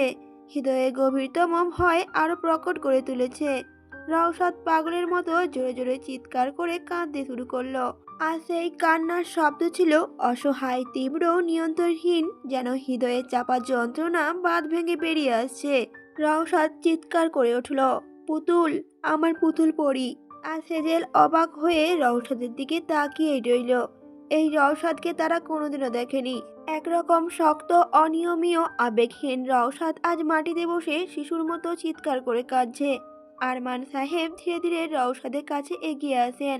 তিনি রওশাদের কাঁধে হাত রাখার চেষ্টা করলেন, কিন্তু রওশাদ তাকে সজোরে সরিয়ে দিয়ে বলে উঠল, আমাকে ধরবেন না। আপনি কেন এমন করলেন? এসব কেন করলেন? রওশাদের কান্না মেশানো তীব্র কণ্ঠে চিৎকার করে উঠল, পুতুলকে ছাড়া আমি কি করে বাঁচব? ও যদি আমাকে ছেড়ে চলে যায়, আমাকে ভুল বোঝে, আমি বাঁচব না, আমি বাঁচতে পারবো না। রওশাদের সেই আর্তনাদ হসপিটালে বসে থাকা সবাই হৃদয়ে যেন ছুরি চালাচ্ছে। রওশাদ ধীরে ধীরে রিকভারি রুমের দিকে এগিয়ে যায়। জাহিদও আলতো করে দরজাটা খুলে দেয়। রওশাদ ভেতরে ঢুকে পুতুলের পাশে গিয়ে বসে। ঘরটি শান্ত, কেবল মেশিনের মৃদু শব্দ শোনা যাচ্ছে। একটু পরই ডাক্তার এলেন। রওশাদ উদ্বিগ্ন চোখে তার দিকে তাকায়। শুষ্ক কণ্ঠস্বরে রওশাদ ডাক্তারকে বলে ওঠে, ডাক্তার, ওর জ্ঞান ফিরতে আর কতক্ষণ লাগবে? ডাক্তার শান্তভাবে বললেন, মিস্টার সেহনাজ, পুতুল এখনো ট্রমা ফ্রি, কিন্তু জ্ঞান ফিরতে একটু সময় তো লাগবে। সম্ভবত আজকের রাতটা কেটে যেতে পারে। মস্তিষ্ককে বিশ্রাম দিতে হবে। তবে চিন্তা করবেন না, অপারেশন সফল হয়েছে। এখন শুধু ওর যত্ন এবং পরিবেশ সুস্থ প্রয়োজন। ডাক্তারের কথা শুনে রওশাদ যেন একটু স্বস্তি পায়, কিন্তু অস্থিরতা কমে না। ডাক্তার চলে যাওয়ার পর রওশাদ আবার পুতুলের পাশে বসে পড়ে। পুতুলের কোমল হাতটা নিজের হাতে মুঠোয় শক্ত করে ধরে। তারপর ঝুঁকে পড়ে পুতুলের মুখ বরাবর বলে ওঠে রওশাদ, পুতুল পড়ি, দেখ, আমি এসেছি। আমি থাকতে তোর কোনো ক্ষতি হতে দেব না। আমি খুব ভয় পেয়েছিলাম, জানিস, মনে হচ্ছিল আমার বুকটাকেও ছিঁড়ে নিচ্ছে। কথাগুলো বলতে বলতে রওশাদ পুতুলের কপালে আলতো করে চুমু খায়। রওশাদের চোখ আবারও জলে ভরে আসে। বিড়বিড় করে বলে ওঠে পুতুলের উদ্দেশ্যে, হয়তো তুই সুস্থ হয়ে সব কিছুই ভুলে যাবি। তুই হয়তো আমাকেও চিনতে পারবি না, কিন্তু আমি তোকে আর দোষ দেব না। তোর স্মৃতি যদি আমাকে মুছে ফেলে, তবুও আমি তোকে কোনো অভিযোগ করব না, কারণ তুই যে আমার। তুই আমাকে ভুলে গেলেও আমি তোকে আবার আমার ভালোবাসার জালে বেঁধে নেব। আবার তোর হব পুতুল বল। তুই ঘুমো লক্ষ্মীটি, আমি যে তোর পাশেই আছি। কথাগুলো বলে কিছুক্ষণ পুতুলের পাশে বসে থেকে রওশাদ বাইরে বেরিয়ে যায়। ডাক্তার বাইরে পুতুলের জন্য কিছু ওষুধ এবং প্রয়োজনীয় কিছু জিনিসের একটি প্রেসক্রিপশন তৈরি করে রেখেছিলেন। রওশাদ দ্রুত ওষুধগুলো আনার জন্য এগিয়ে যায়। তখন ওয়েটিং রুমে বসেছিল আরমান সাহেব, জাহেদ, সেজেল এবং ক্যাসপার। সবাই অপেক্ষা করে আছে। রওশাদকে বাইরে আসতে দেখেই জাহেদ দ্রুত এগিয়ে গেল। রওশাদকে বলে উঠল, রওশাদ, ওষুধগুলো আমরা এনে দিচ্ছি, তুই একটু বস। আমরা। রওশাদ মাঝপথেই জাহেদকে থামিয়ে দেয়। তারপর দাঁতে দাঁত চেপে রওশাদ বলে উঠল, দরকার নেই, আমি নিজেই পারবো। তোদের আর কোনো কিছু দায়িত্ব নিতে হবে না। সেজেলের চোখে জল চলে আসে রওশাদের কথা শুনে। সেজেল কাঁপা কাঁপা কণ্ঠে বলে উঠল, রওশাদ, এমন করিস না, আমরা পরিস্থিতির চাপে পড়ে। রওশাদ হাতে হাতে বলে উঠল, পরিস্থিতি? রওশাদ একটি তীব্র হাসি হাসল। তারপর রওশাদ বন্ধুদের উদ্দেশ্যে বলে উঠল, আমি তোদের বন্ধু, তোরা আমার ভাই, আমার বোন। আমি তোদের বিশ্বাস করে আমার জীবনের সবচেয়ে মূল্যবান মানুষটাকে তোদের হাতে তুলে দিয়ে গিয়েছিলাম। আর তোরা আমার জীবন মরণে এত বড় একটা সিদ্ধান্ত নিয়ে নিলি, অথচ আমাকে একটা বড় ফোন করার প্রয়োজনও মনে করলি না। ক্যাসপার সাথে সাথে মাথা নিচু করে বলে উঠল, রওশাদ ভাই, আরমান আঙ্কেলই মানা করেছিলেন।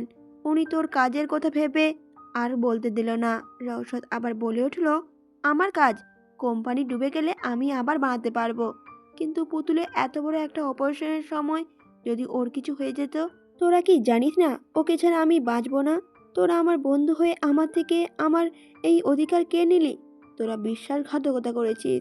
আর এই রওশা সেহনাজ সব সহ্য করতে পারলেও বিশ্বাসঘাতকতা সহ্য করতে পারবে না। রওশাদ নিজের ভেতরে কষ্ট আর অভিমান হসপিটাল যেন কাঁপিয়ে দিচ্ছে। জায়েদ সেজেলরা চুপ হয়ে যায়। ওদের নিজেদের ভুলটা ওরা বুঝতে পারে। এবার আরমান সাহেব এগিয়ে এলেন। এগিয়ে এসে শান্ত স্বরে বলে উঠলেন রওশাদকে, রওশাদ, আমি ওদের নিষেধ করেছিলাম তোমাকে বলতে, এতে ওদের কোনো দোষ নেই। রওশাদ আরমান সাহেবের দিকে শান্ত কিন্তু কঠোর দৃষ্টিতে তাকায়। তারপর অভিমান স্বরে বলে উঠল, চাচু, তোমার সাথে আমার আর কোনো কথাই নেই। আরমান সাহেব সাথে সাথে বলে উঠলেন, কেন? আমি কেন? আমি তো পুতুলের ভালোর জন্যই করেছি এটা। এবার আরমান সাহেব বেশ অবাকই হলেন। রওশাদের সাথে ছোট থেকেই তার সম্পর্ক অনেকটাই মজবুত।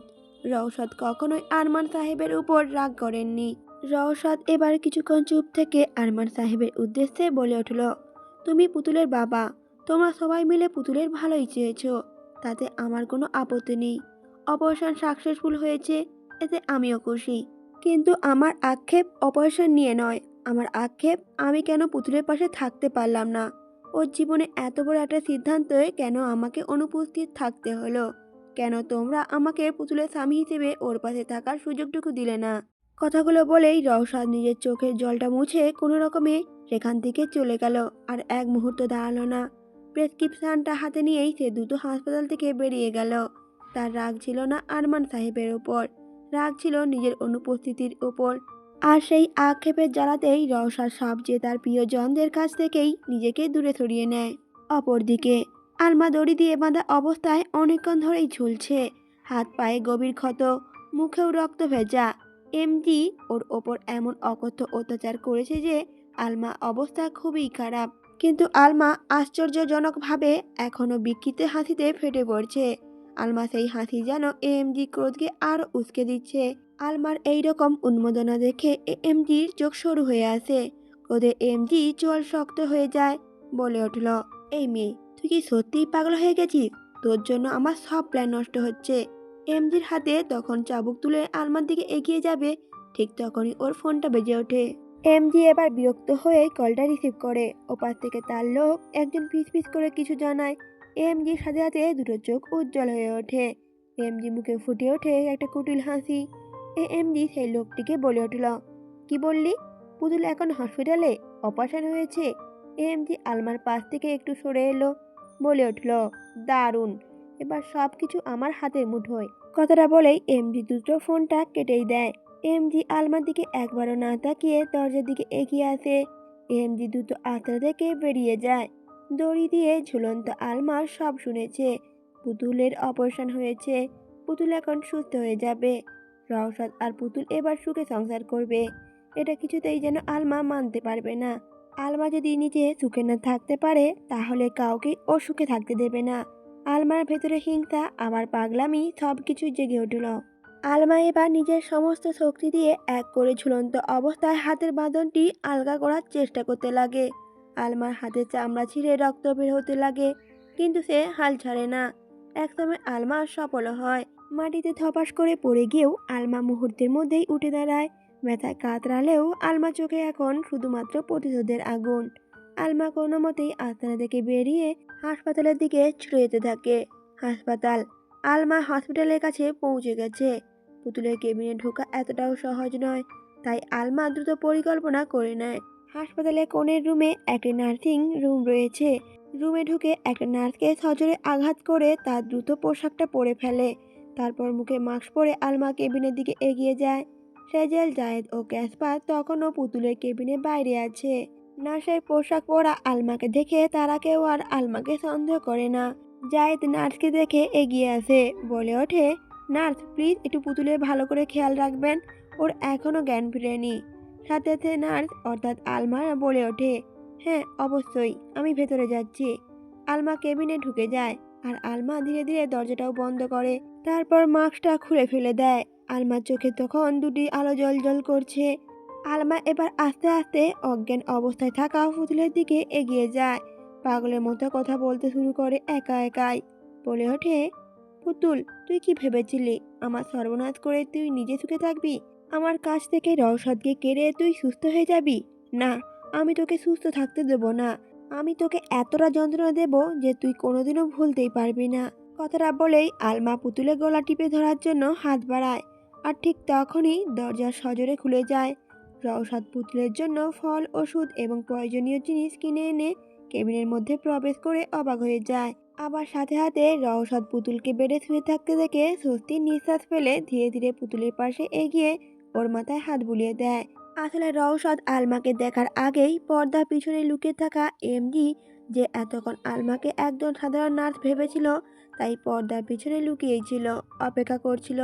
তবে আলমার উন্মাদনা এবং রওশাদের কণ্ঠস্বর শুনে বুঝতে পারে যে ওর প্ল্যান আবার বেঁচে গেছে। আলমা ওর প্ল্যান নষ্ট করে দিয়েছে। রওশাদ আলমাকে দেখার আগেই মুহূর্তের মধ্যে এমজি পর্দা সরিয়ে বেরিয়ে আসে। এমজি আলমা কাঁধ ধরে জোরে টেনে নিয়ে যায় এবং এই মুহূর্ত দেরি না করে কেবিনের জানলা দিয়ে দ্রুত নিচে লাফ মারে। দোতলা থেকে দুজনে নিচে পড়ে যাওয়ায় মারাত্মক আঘাত পায়, তাদের হাত পা কেটেও রক্ত ঝরছে। এমজির রাগ তখন তত্তর করে বেড়ে যায়। আলমা তখন চিৎকার করছে, আমি ওকে না মেরে যাব না।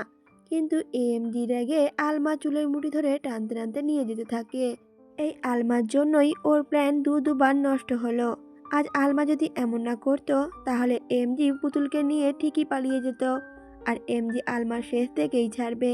পরের দিন পুতুলের পাশে বসে আছে রওশাদ, সেজেল এবং ক্যাসপার, আর তাদের সাথে পাশে সবাই বসে আছে আরমান সাহেব। তবে এতক্ষণ নীরবে বসে সবকিছুই পর্যবেক্ষণ করছেন। রওশাদ অস্থির হয়ে ডাক্তারকে ডাকতে শুরু করে, ডক্টর, ডক্টর। ডাক্তার তখন হন্তদন্ত হয়ে কেবিন থেকে বেরিয়ে এসে রওশাদকে জিজ্ঞেস করে ওঠে, কি হয়েছে, কি হয়েছে মিস্টার শেহনাজ? সাথে সাথে রওশাদ বলে উঠল বিরক্ত হয়ে, পুতুলে এখনো কেন জ্ঞান ফিরছে না? এবার ডাক্তার নিজেকে সামলিয়ে বলে উঠল, ও সেটা তো আমি বুঝতে পারছি না, তবে চিন্তা করবেন না, পুতুল এখনো একদম সুস্থ আছে। আর কিছুক্ষণ অপেক্ষা করুন, নিশ্চয়ই জ্ঞান ফিরবে। রওশাদ এবার বিরক্তিতে নিজের কপালই কুঁচকে ফেলে, নিজের রাগ কমানোর জন্য মাথায় হাত রেখে জোরে জোরে নিঃশ্বাস নিতে থাকে। ঠিক সেই সময় পুতুলের হাতে মৃদু কম্পন দেখা যায়। সাথে সাথে রওশাদ পুতুলের মুখের দিকে তাকায়। পুতুলের চোখের পাতা সামান্য কাঁপছে। ধীরে ধীরে পুতুলের জ্ঞান ফিরে আসে। পুতুল চোখ খুলে প্রথমে চারপাশে তাকায়। পুতুলের দৃষ্টিতে কোনো ভয় বা আতঙ্ক নেই, বরং এক ধরনের বিভ্রান্তি। পুতুল যখন আরমান সাহেবকে দেখতে পেল তখনই ওর মুখটা উজ্জ্বল হয়ে ওঠে, বলে ওঠে আপ্লুত হয়ে, বাবা। পুতুল খুব ক্ষীণ কণ্ঠেই ডেকে উঠল, ওর ঠোঁটে ফুটে উঠল এক নির্মম হাসি। সাথে সাথে আরমান সাহেব দ্রুত এগিয়ে এসে পুতুলের মাথায় আলতো করে হাত বুলিয়ে দেন। করুণ স্বরে বলে ওঠেন, হ্যাঁ মা, আমি এখানে। তুমি এখন কেমন আছো? পুতুল এবার হাসি মুখেই বাবাকে দেখতে লাগে। তবে তখনই পুতুলের মাথায় একটু ঝিমঝিম করে উঠল। পুতুল ব্যথায় কপালটা চেপে ধরে। রওশাদ হাসি মুখে পুতুলের কাছে এগিয়ে আসে। এখন রওশাদের চোখে রয়েছে শুধু ভালোবাসা আর স্বস্তির আলো। রওশাদ পুতুলে হাত ধরে আলতো করে বলে উঠল, কিরে পুতুল পড়ি, দেখ আমি তোর পুতুল বর, চিনতে পারছিস তো আমাকে? সাথে সাথে পুতুল রওশাদের দিকে তাকায়। সেই মুহূর্তের জন্য রওশাদের বুকটা ঢিপ ঢিপ করতে লাগলো। যদি এই দৃষ্টিতে পুতুল চিনতে না পারে, যদি ওর নামটাও ভুলে যায়। কিন্তু না, পুতুল রওশাদকে দেখে অনেক খুশি হয়ে যায়। সাথে পুতুলের মুখে হাসি ফুটে ওঠে। পুতুল রওশাদের হাত ধরে হাসতে হাসতেই বলে উঠল, রওশাদ ভাইয়া। রওশাদ কথাটা শোনার সাথে সাথে স্তব্ধ হয়ে যায়। রওশাদ ভাইয়া? সেজেদ, জায়েদ এবং ক্যাসপারও কেবিনের ভেতরে থাকা সবাই অবাক হয়ে যায়, আর সাথে একে অপরের মুখের দিকে তাকায়। রওশাদের চোখ যখন ঝাপসা হয়ে আছে, কিন্তু রওশাদের মুখে রয়েছে স্বস্তির হাসি। না, পুতুল তাহলে মেমোরি লস হয়নি, পুতুল সব মনে আছে। সেজেল, জায়েদরা হাসিতে ফেটে পড়ে। তারা সবাই এতে অনেক খুশি হয়ে যায়, তাদের চিন্তা দূর হয়ে যায়। পুতুলের তাহলে মেমোরি লস হয়নি, পুতুলের সব কিছুই মনে আছে। তবে রওশাদ কিছুক্ষণ অবাক হয়ে তাকিয়ে রইল পুতুলের দিকে। তবে পুতুলের সুস্থ হাসি দেখে রওশাদ আর কিছুই ভাবল না। আপাতত এইটুকুই যথেষ্ট যে পুতুল ওকে ভুলে যায়নি। পুতুল এবার রওশাদের দিকে তাকিয়ে বলে উঠল, রওশাদ ভাইয়া, আমি হসপিটালে কি করছি? আর আমার আম্মু কোথায়? আমি আম্মুর কাছে যাব। বাবা, আম্মু কোথায়? জানো, আমাদের গাড়ি অ্যাক্সিডেন্ট করেছিল, মা অনেক ব্যথা পেয়েছে। আমার চোখের সামনে মায়ের সারা শরীরে রক্ত ভিজে গিয়েছিল। রওশাদ এতক্ষণ স্তব্ধ হয়ে পুতুলের কথাগুলো শুনছে।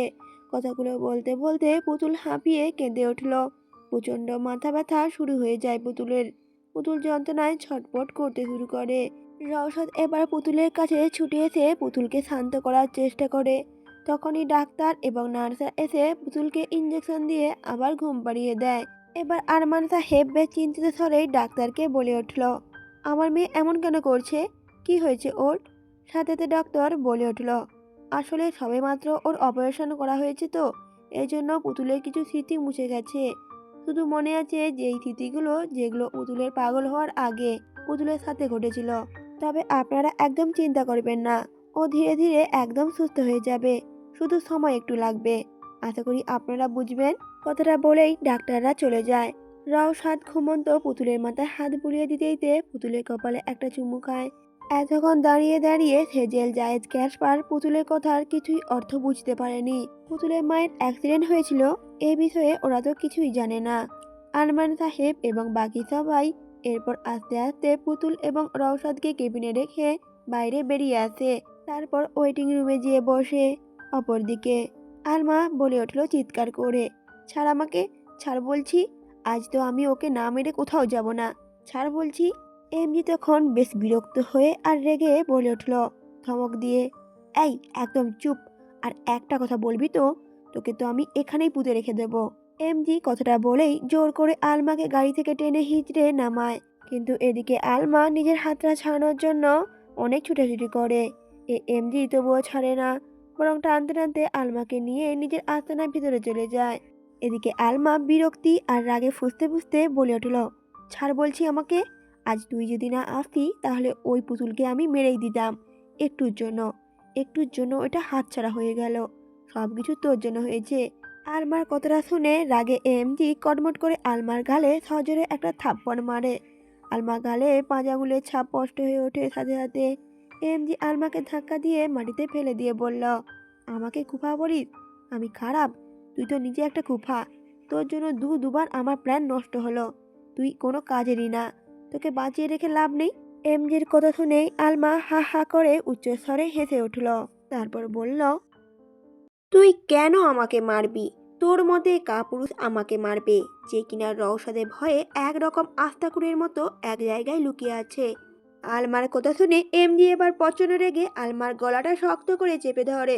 আলমার নিতেও কষ্ট হচ্ছে, চোখ যেন বেরিয়ে আসার পালা হয়েছে তার। এরকম অবস্থাতেও আলমার নিজের হাসি বজায় রাখে। আলমা হাসতে হাসতে বলে উঠল কোনো রকমে, আমাকে মেরে তোর কোনো লাভ হবে না। তুই জিরো ছিলি, জিরো থেকেই যাবি। সাথে সাথে এমজি বলে উঠল চিৎকার করে, কি বললি তুই? সাথে সাথে আলমাও বলল, ঠিকই বলছি, তুই একটা কাপুরুষ। এমজি এবার প্রচণ্ড রেগে আবার বলে উঠল, আবার বল কি বললি তুই? আলমাও প্রত্যুত্তরে বলে উঠল, তুই একটা কাপুরুষ। সাথে সাথে পরপর 3টা গুলির শব্দ হয়। আলমার দেহ নিথর হয়ে পড়ে। পেট থেকে তীব্র গতিতে রক্ত গড়িয়ে মেঝেতে পড়ে। আলমা কথা শুনে এমজি নিজের আর রাগই কন্ট্রোল করতে পারে না। ফলে কোমরের পেছন থেকে গানটা বের করে সোজা আলমার পেট বরাবর 3টা গুলি ছোড়ে। এমজি একটা পৈশাচিক হাসি দিয়ে আলমার নিথর দিয়ে থাকা দেহের মুখটা বরাবর এনে আলমাকে উদ্দেশ্য করে বলে ওঠে, কি রে, এই তুই এখন চুপ আছিস কেন? বল আমি কাপুরুষ, বল আমি কাপুরুষ। কথাটা বলে এমজি অট্ট হাসিতে ফেটে পড়ে। হসপিটালে পুতুলের জ্ঞান ফিরেছে প্রায় 20 মিনিটের মতো হলো। রওশাদ পুতুলের পাশে সেই হতে বসে আছে। এই আশায় পুতুল রওশাদের সাথে কখন কথা বলবে, কিন্তু না, পুতুল তোর লজ্জায় রওশাদের দিকে ঠিকভাবে তাকাতেও পারছে না। মুখগুলো লজ্জায় টমেটোর মতো হয়ে আছে। রওশাদ আর ধৈর্য ধরতে না পেরে পুতুলের মুখটা নিজের দিকে ঘুরিয়ে জিজ্ঞেস করে উঠল, কি হলো, কথা কেন বলছিস না তুই আমার সাথে? হঠাৎ রওশাদের এমন প্রশ্নে পুতুল হকচকিয়ে উঠল। পুতুল আমতা আমতা করে বলে উঠল, কই কিছু না তো রওশাদ ভাই। রওশাদ প্রতি উত্তর করল, কিছু না? তাহলে কথা কেন বলছিস না আমার সাথে? পুতুল বলে উঠল, এমনি। রওশাদ আবার বলল, এমনি কেন? পুতুল আবার বলে উঠল, এমনি এমনি। রওশাদ এবার বিরক্তিতে নাক মুখ কুঁচকে রাগ করে উঠে যেতে চাইলেও তখনই পুতুল রওশাদের একটা হাত ধরে টেনে জিজ্ঞেস করে উঠল, আচ্ছা, এই বছরগুলোতে তো অনেক কিছুই বদলে গেছে, তাই না? রওশাদ এবার ধীরে সুস্থে বসে উত্তর দিল পুতুলকে, অনেক কিছুই বদলে গেছে। পুতুল প্রতিউত্তর করল, আমি কাকিমণিকে দেখতে চাই। রওশাদও বলে উঠল, হ্যাঁ, আমরাও তো কদিন পরেই বাংলাদেশে ফিরে যাব, তখন দেখা করিস। কিন্তু আগে তো তোকেই সুস্থ হতে হবে, তাই না? আগে সুস্থ হয়ে নে। পুতুল প্রতিউত্তর করল, আচ্ছা, আপনার বিয়ে হয়ে গিয়েছে নাকি? পুতুলের এমন প্রশ্নে রওশাদ কিছুক্ষণ চুপ থেকে ভাবে, তারপর পরক্ষণেই মুখে একটা বাঁকা হাসি টেনে বলে উঠল, হ্যাঁ হয়েছে তো, এই 2-3 মাস আগেই তো বিয়ে হলো। আর কদিন পর 10-12টা বাচ্চা কাচ্চাও হবে। কেন বলতো, তুই এত প্রশ্ন ছেড়ে এই প্রশ্ন করলি যে? রওশাদের বিয়ে হয়ে গেছে এই কথাটা শুনেই পুতুলের মনটা ভেঙে যায়। পুতুল মন খারাপ করে অনেক কষ্টে কান্না আটকে বলে উঠল, না, এমনি জিজ্ঞেস করলাম। পুতুলের কথা শুনে রওশাদ প্রত্যুত্তর করল, ও আচ্ছা, সব কিছুই এমনি? পুতুল বলে উঠল, হুম। রওশাদ এবার বলে উঠল, আচ্ছা, তো তোর ভাবির সাথে দেখা করবি নাকি? পুতুল সাথে সাথে বলে উঠল, না, থাক। রওশাদও বলল, কেন? কেন থাকবে? তুই তোর ভাবির সাথে দেখা করবি না? তুই আবার কোনো বিষয় নিয়ে রাগ করে আছিস নাকি? পুতুল সাথে সাথে বলে উঠল, না, আমি কেন রাগ করতে যাব? আপনার বিয়ে হয়ে গেছে, এটাই তো ভালো কথা। পুতুলের মুখে এমন কথা বললেও রাগে পুতুলের নাকের ডগা লাল হয়ে আছে, যা দেখে রওশাদ মনে মনে বেশ হাসিই পায়। তখনই বাইরে থেকে ডাক্তার রওশাদকে ডাকে পুতুলের ওষুধপত্র সমস্ত কিছু বুঝিয়ে দেওয়ার জন্য। রওশাদ তখন বলে উঠল পুতুলকে, আচ্ছা, তুই থাক, আমি এখনই আসছি। পুতুলও সাথে সাথে মাথা নেড়ে সম্মতি জানায়, বলে ওঠে, রওশাদ চলে যায়। রওশাদ চলে যেতেই পুতুল রাগে কম্বল মুড়ি দিয়ে শুয়ে পড়ে। কম্বলের ভিতরে কাঁদতে কাঁদতে মনে মনে ইচ্ছে মতো রওশাদকে জুতোবাটা করতে থাকে। পুতুল বালিশেই মুখ ডুবিয়ে কাঁদতে কাঁদতে মৃদুস্বরে বলে উঠল, উনি তো আমাকে কথা দিয়েছিল আমাকে বিয়ে করবে, তাহলে কেন অন্য কাউকে বিয়ে করলো? কোন শাকচুন্নি আমার এই রওশাদ ভাইকে আমার থেকে কেড়ে নিল? ওই শাকচুন্নির জীবনও ভালো হবে না। অপরদিকে রওশাদ ওয়েটিং রুমে আসতেই সেজেল, জায়েদ এবং ক্যাসপার এগিয়ে এসে কথা বলতে লাগলো। কিন্তু রওশাদ 3 নমুনাকে ইগনোর করে আরমান সাহেবকে কল করলো। অপর পাশ থেকে কলটা রিসিভ হতেই রওশাদ গম্ভীর গলায় বলে উঠল, তুমি আমার চাচ্চুর হওয়ার সাথে সাথে আমার একমাত্র শ্বশুর হও, তাই তোমার সাথে তো আর রাগ করে থাকা যায় না। পুতুলের ডিসচার্জ দেওয়া হয়ে গিয়েছে, আর কিছুক্ষণ পরই ওকে বাড়িতে নিয়ে যাব। খবরটা তাই তোমাকে জানাতে আসলাম। সেজেল, জায়েদ, ক্যাসপার নাক মুখ টান টান করে দাঁড়িয়ে আছে। তখনই রওশাদ আবারও বলে ওঠে, তাদের শুনিয়ে শুনিয়ে, আর হ্যাঁ, এই 3 নমুনাকে বলে দাও বাড়ি গিয়ে একটু রেস্ট নিতে, না হলে শরীর খারাপ করবে। তাহলে তো আবার আমাকেই দেখতে হবে। রওশাদের কথায় আরমান সাহেব আর নিজের হাসি আটকে রাখতে পারেন না, হো হো করে হাসতে লাগে। আর রওশাদ সেদিকে পাত্তা না দিয়ে বেপরোয়া ভাব নিয়ে সেখান থেকে হনহন করে চলে যায়। সেজেল, ক্যাসপার, জায়েদ খুব ভালো করে বুঝতে পারে রওশাদ ওদেরকেই 3 নমুনা বলতে বুঝিয়েছে। প্রথমে একটু রাগ হলেও পরক্ষণে তিনজনই হেসেই ফেলে। আরমান সাহেব তখন হাসতে হাসতেই বলে ওঠে, কিন্তু রওশাদের রাগ যে এখনো কমেনি, তাই এত খুশি হয়েও লাভ নেই। আরমান সাহেব কথাটা বলেই হাসতে হাসতে বেরিয়ে যায় সেখান থেকে। এদিকে আরমান সাহেবের কথা শুনে তিনজনের হাসি মুহূর্তের মধ্যে বন্ধ হয়ে যায়। রাত 9টা। আরমান সাহেব খেয়ে দিয়ে উপরের রুমে গিয়ে শুয়ে পড়ে। পুতুল সোফার উপর বসে রওশাদের বিয়ে হয়ে গিয়েছে এটা ভেবেই রাগে ফুলছে। তখনই রওশাদ ওয়াল দিয়ে মুখ মুছতে মুছতে সেখানে এসে পুতুলের মাথার উপর ভেজা টাওয়ালটা ছুঁড়ে মেরে পুতুলের পাশে বসেই পড়ে। পুতুল রাগে কটমট করে টাওয়ালটা হাতে নিয়ে জিজ্ঞেস করে ওঠে রওশাদকে, এটা কি হলো? আপনি আমার গায়ে কেন টাওয়ালটা ছুঁড়ে মারলেন? রওশাদ তো বেপরা ভাব নিয়ে রিমোট নিয়ে টিভি অন করে বলে উঠল, তো কার গায়ে ছুড়বো? প্রত্যুত্তরের পুতুল রওশাদের উপর রেগে গিয়ে বলে উঠল, কেন, আপনার না বউ আছে? তার গায়ে গিয়ে ছুড়ুন। আমি কি আপনার বউ নাকি যে আমার গায়ে আপনার ভেজা টাওয়াল ছুঁড়বেন? রওশাদ এবার টিভি থেকে মুখটা সরিয়ে পুতুলের দিকে তাকিয়ে মুহূর্তের মধ্যে পুতুলের অনেক কাছে চলে আসলো। সাথে সাথে পুতুল হকচকালো, কাঁপা কাঁপা কণ্ঠে জিজ্ঞেস করে উঠল রওশাদকে, কি কি কি করছেন আপনি? রওশাদ পুতুলের কানের কাছে গিয়ে ফিস ফিস করে বলে উঠল, আসলে কি বলতো, আমার বউটা না বড্ড দুষ্টু, একটুও কাছে আসতে চায় না, তাই তো অন্য মেয়েদের গায়ে নিজের ভেজা টাওয়াল ছুঁড়ে মারি, না হলে কি করবো বল, আমার তো যৌবনে লাড়া দেয় না কি বল। রওশাদের কথা শুনে পুতুল নাক মুখ কুঁচকেই বলে উঠল, ছি, কি সব কথা বলছেন, আপনার বউকে আমি নালিশ করে দেব, আপনি একটা লুচ্চা। পুতুলের কথায় রওশাদ পাত্তা দিল না। রওশাদ আবারও বেপরোয়া ভাব নিয়ে পুতুলের হাত ধরে উঠে নিয়ে যেতে লাগলো। সাথে সাথে পুতুল প্রতি উত্তর করলো, আরে আরে, কোথায় নিয়ে যাচ্ছেন আমাকে? রওশাদ বলে উঠল, আরে চল তো, তোর ভাবি যে কতটা দুষ্টু সেটা দেখাবো তোকে। পুতুলও আর কথা না বাড়িয়ে রওশাদের সাথে যেতে লাগলো। রওশাদ পুতুলকে নিয়ে রুমে প্রবেশ করে। পুতুল তো হাঁ হয়ে রুমের চারদিকে তাকিয়ে থাকে। তা দেখে রওশাদ মাথা হেঁটে বলে উঠল, কিরে, কি দেখছিস? পুতুল তখন প্রত্যুত্তর করলো, এটা কি আপনার রুম? সাথে সাথে রওশাদও বলে ওঠে, হ্যাঁ, এটা আমার রুম। পুতুল রুমে চারদিকটা ঘুরে ঘুরে দেখে পুতুলের রুমটা ভীষণ ভালো লেগেছে আর আপন আপন লাগছে।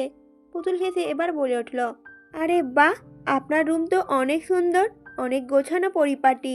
রওশাদ সাথে সাথে বলে উঠল, আর গোছানো আর কই বল, এই এখন গোছানো দেখছিস তো, একটু পর তোর ভাবি আসলেই এই গোছগাছ আর থাকবেই না। পুতুল সাথে সাথে বলে উঠল, ও মা, কেন? রওশাদও সাথে সাথে বলে উঠল, আরে কেন মানে, তোর ভাবিকে দেখলেই তো আমি আর নিজেকে সামলে রাখতে পারি না, রোমান্স করার চোটে পুরো ঘরবাড়ি দফারফা হয়ে যায়। রওশাদের কথাটা শুনে পর মুহূর্তেই পুতুলের মুখটা কালো হয়ে যায়। পুতুল কটমট করে তাকিয়ে বলে উঠল রওশাদকে, ছি, আপনার মুখেই তো কিছুই আটকায় না, আপনি আপনার বউয়ের সাথে রোমান্স করেছেন, তো আমাকে কেন এগুলো বলছেন? পুতুলের কথা শেষ হওয়ার সাথে সাথে রওশাদ বলে উঠল, যা বাবা, আমার কি দোষ, তুই তো জানতে চাইছিলি।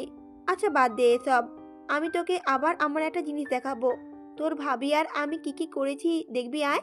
সাথে সাথে পুতুল বলে উঠল, না না থাক, আপনাদের জিনিস আপনারাই দেখুন, আমি কেন দেখব? রওশাদ হুট করেই পুতুলকে দেয়ালের সাথে আলতো করে চেপে ধরল। পুতুল তো হতবাক হয়ে জিজ্ঞেস করে উঠল, আরে আরে, কি করছেন এসব? রওশাদ বলে উঠল, তুই কি কোনো কারণে জেলাস হচ্ছিস? পুতুল প্রতি উত্তরে বলে উঠল, না, আমি কেন জেলাস হতে যাব? মুখটা ঘুরিয়ে বলে উঠল পুতুল, তাছাড়া আপনি আপনার বইয়ের সাথে রোমান্স করবেন নাকি তাকে ধরে পিটাবেন তা আপনার ব্যাপার, আমি কেন তাতে রাগ করব? আমার একটুও রাগ হচ্ছে না, আপনি আরো বেশি করে আপনার বইয়ের সাথে রোমান্স করুন, তাতে আমার কি? পুতুলের কথা শুনে রওশাদ হো হো করে হেসে ওঠে। পুতুলের মুখে এমন কথা বললেও পুতুলের রাগে নাক লাল হয়ে গিয়েছে, আর সেটা দৃশ্যমান হয়েছে স্পষ্টভাবে। রওশাদ পুতুলের দিকে তাকিয়ে বলে উঠল, আমার খিদে পেয়েছে পুতুল পরি। সাথে সাথে পুতুল বলে উঠল, কেন, আপনার বউ কি আপনাকে খেতে দেয় না? আমাকে কেন বলছেন? রওশাদ এবার সিরিয়াস হয়েই বলে উঠল, আমার কিন্তু সত্যি খিদে পেয়েছে। পুতুলও প্রতি উত্তর করলো বেশ কনফিউজ হয়ে, তা আমি কখন বললাম আপনার মিথ্যা খিদে পেয়েছে? আর যদি খিদে পেয়েই থাকে তাহলে যান বউয়ের কাছে গিয়ে খাবার চান। রওশাদ আবার বলে উঠল, হুম, বউ তো দিতেই পারবে না। তখন পুতুল অবাক হয়েই বলে উঠল, কেন দিতে পারবে না?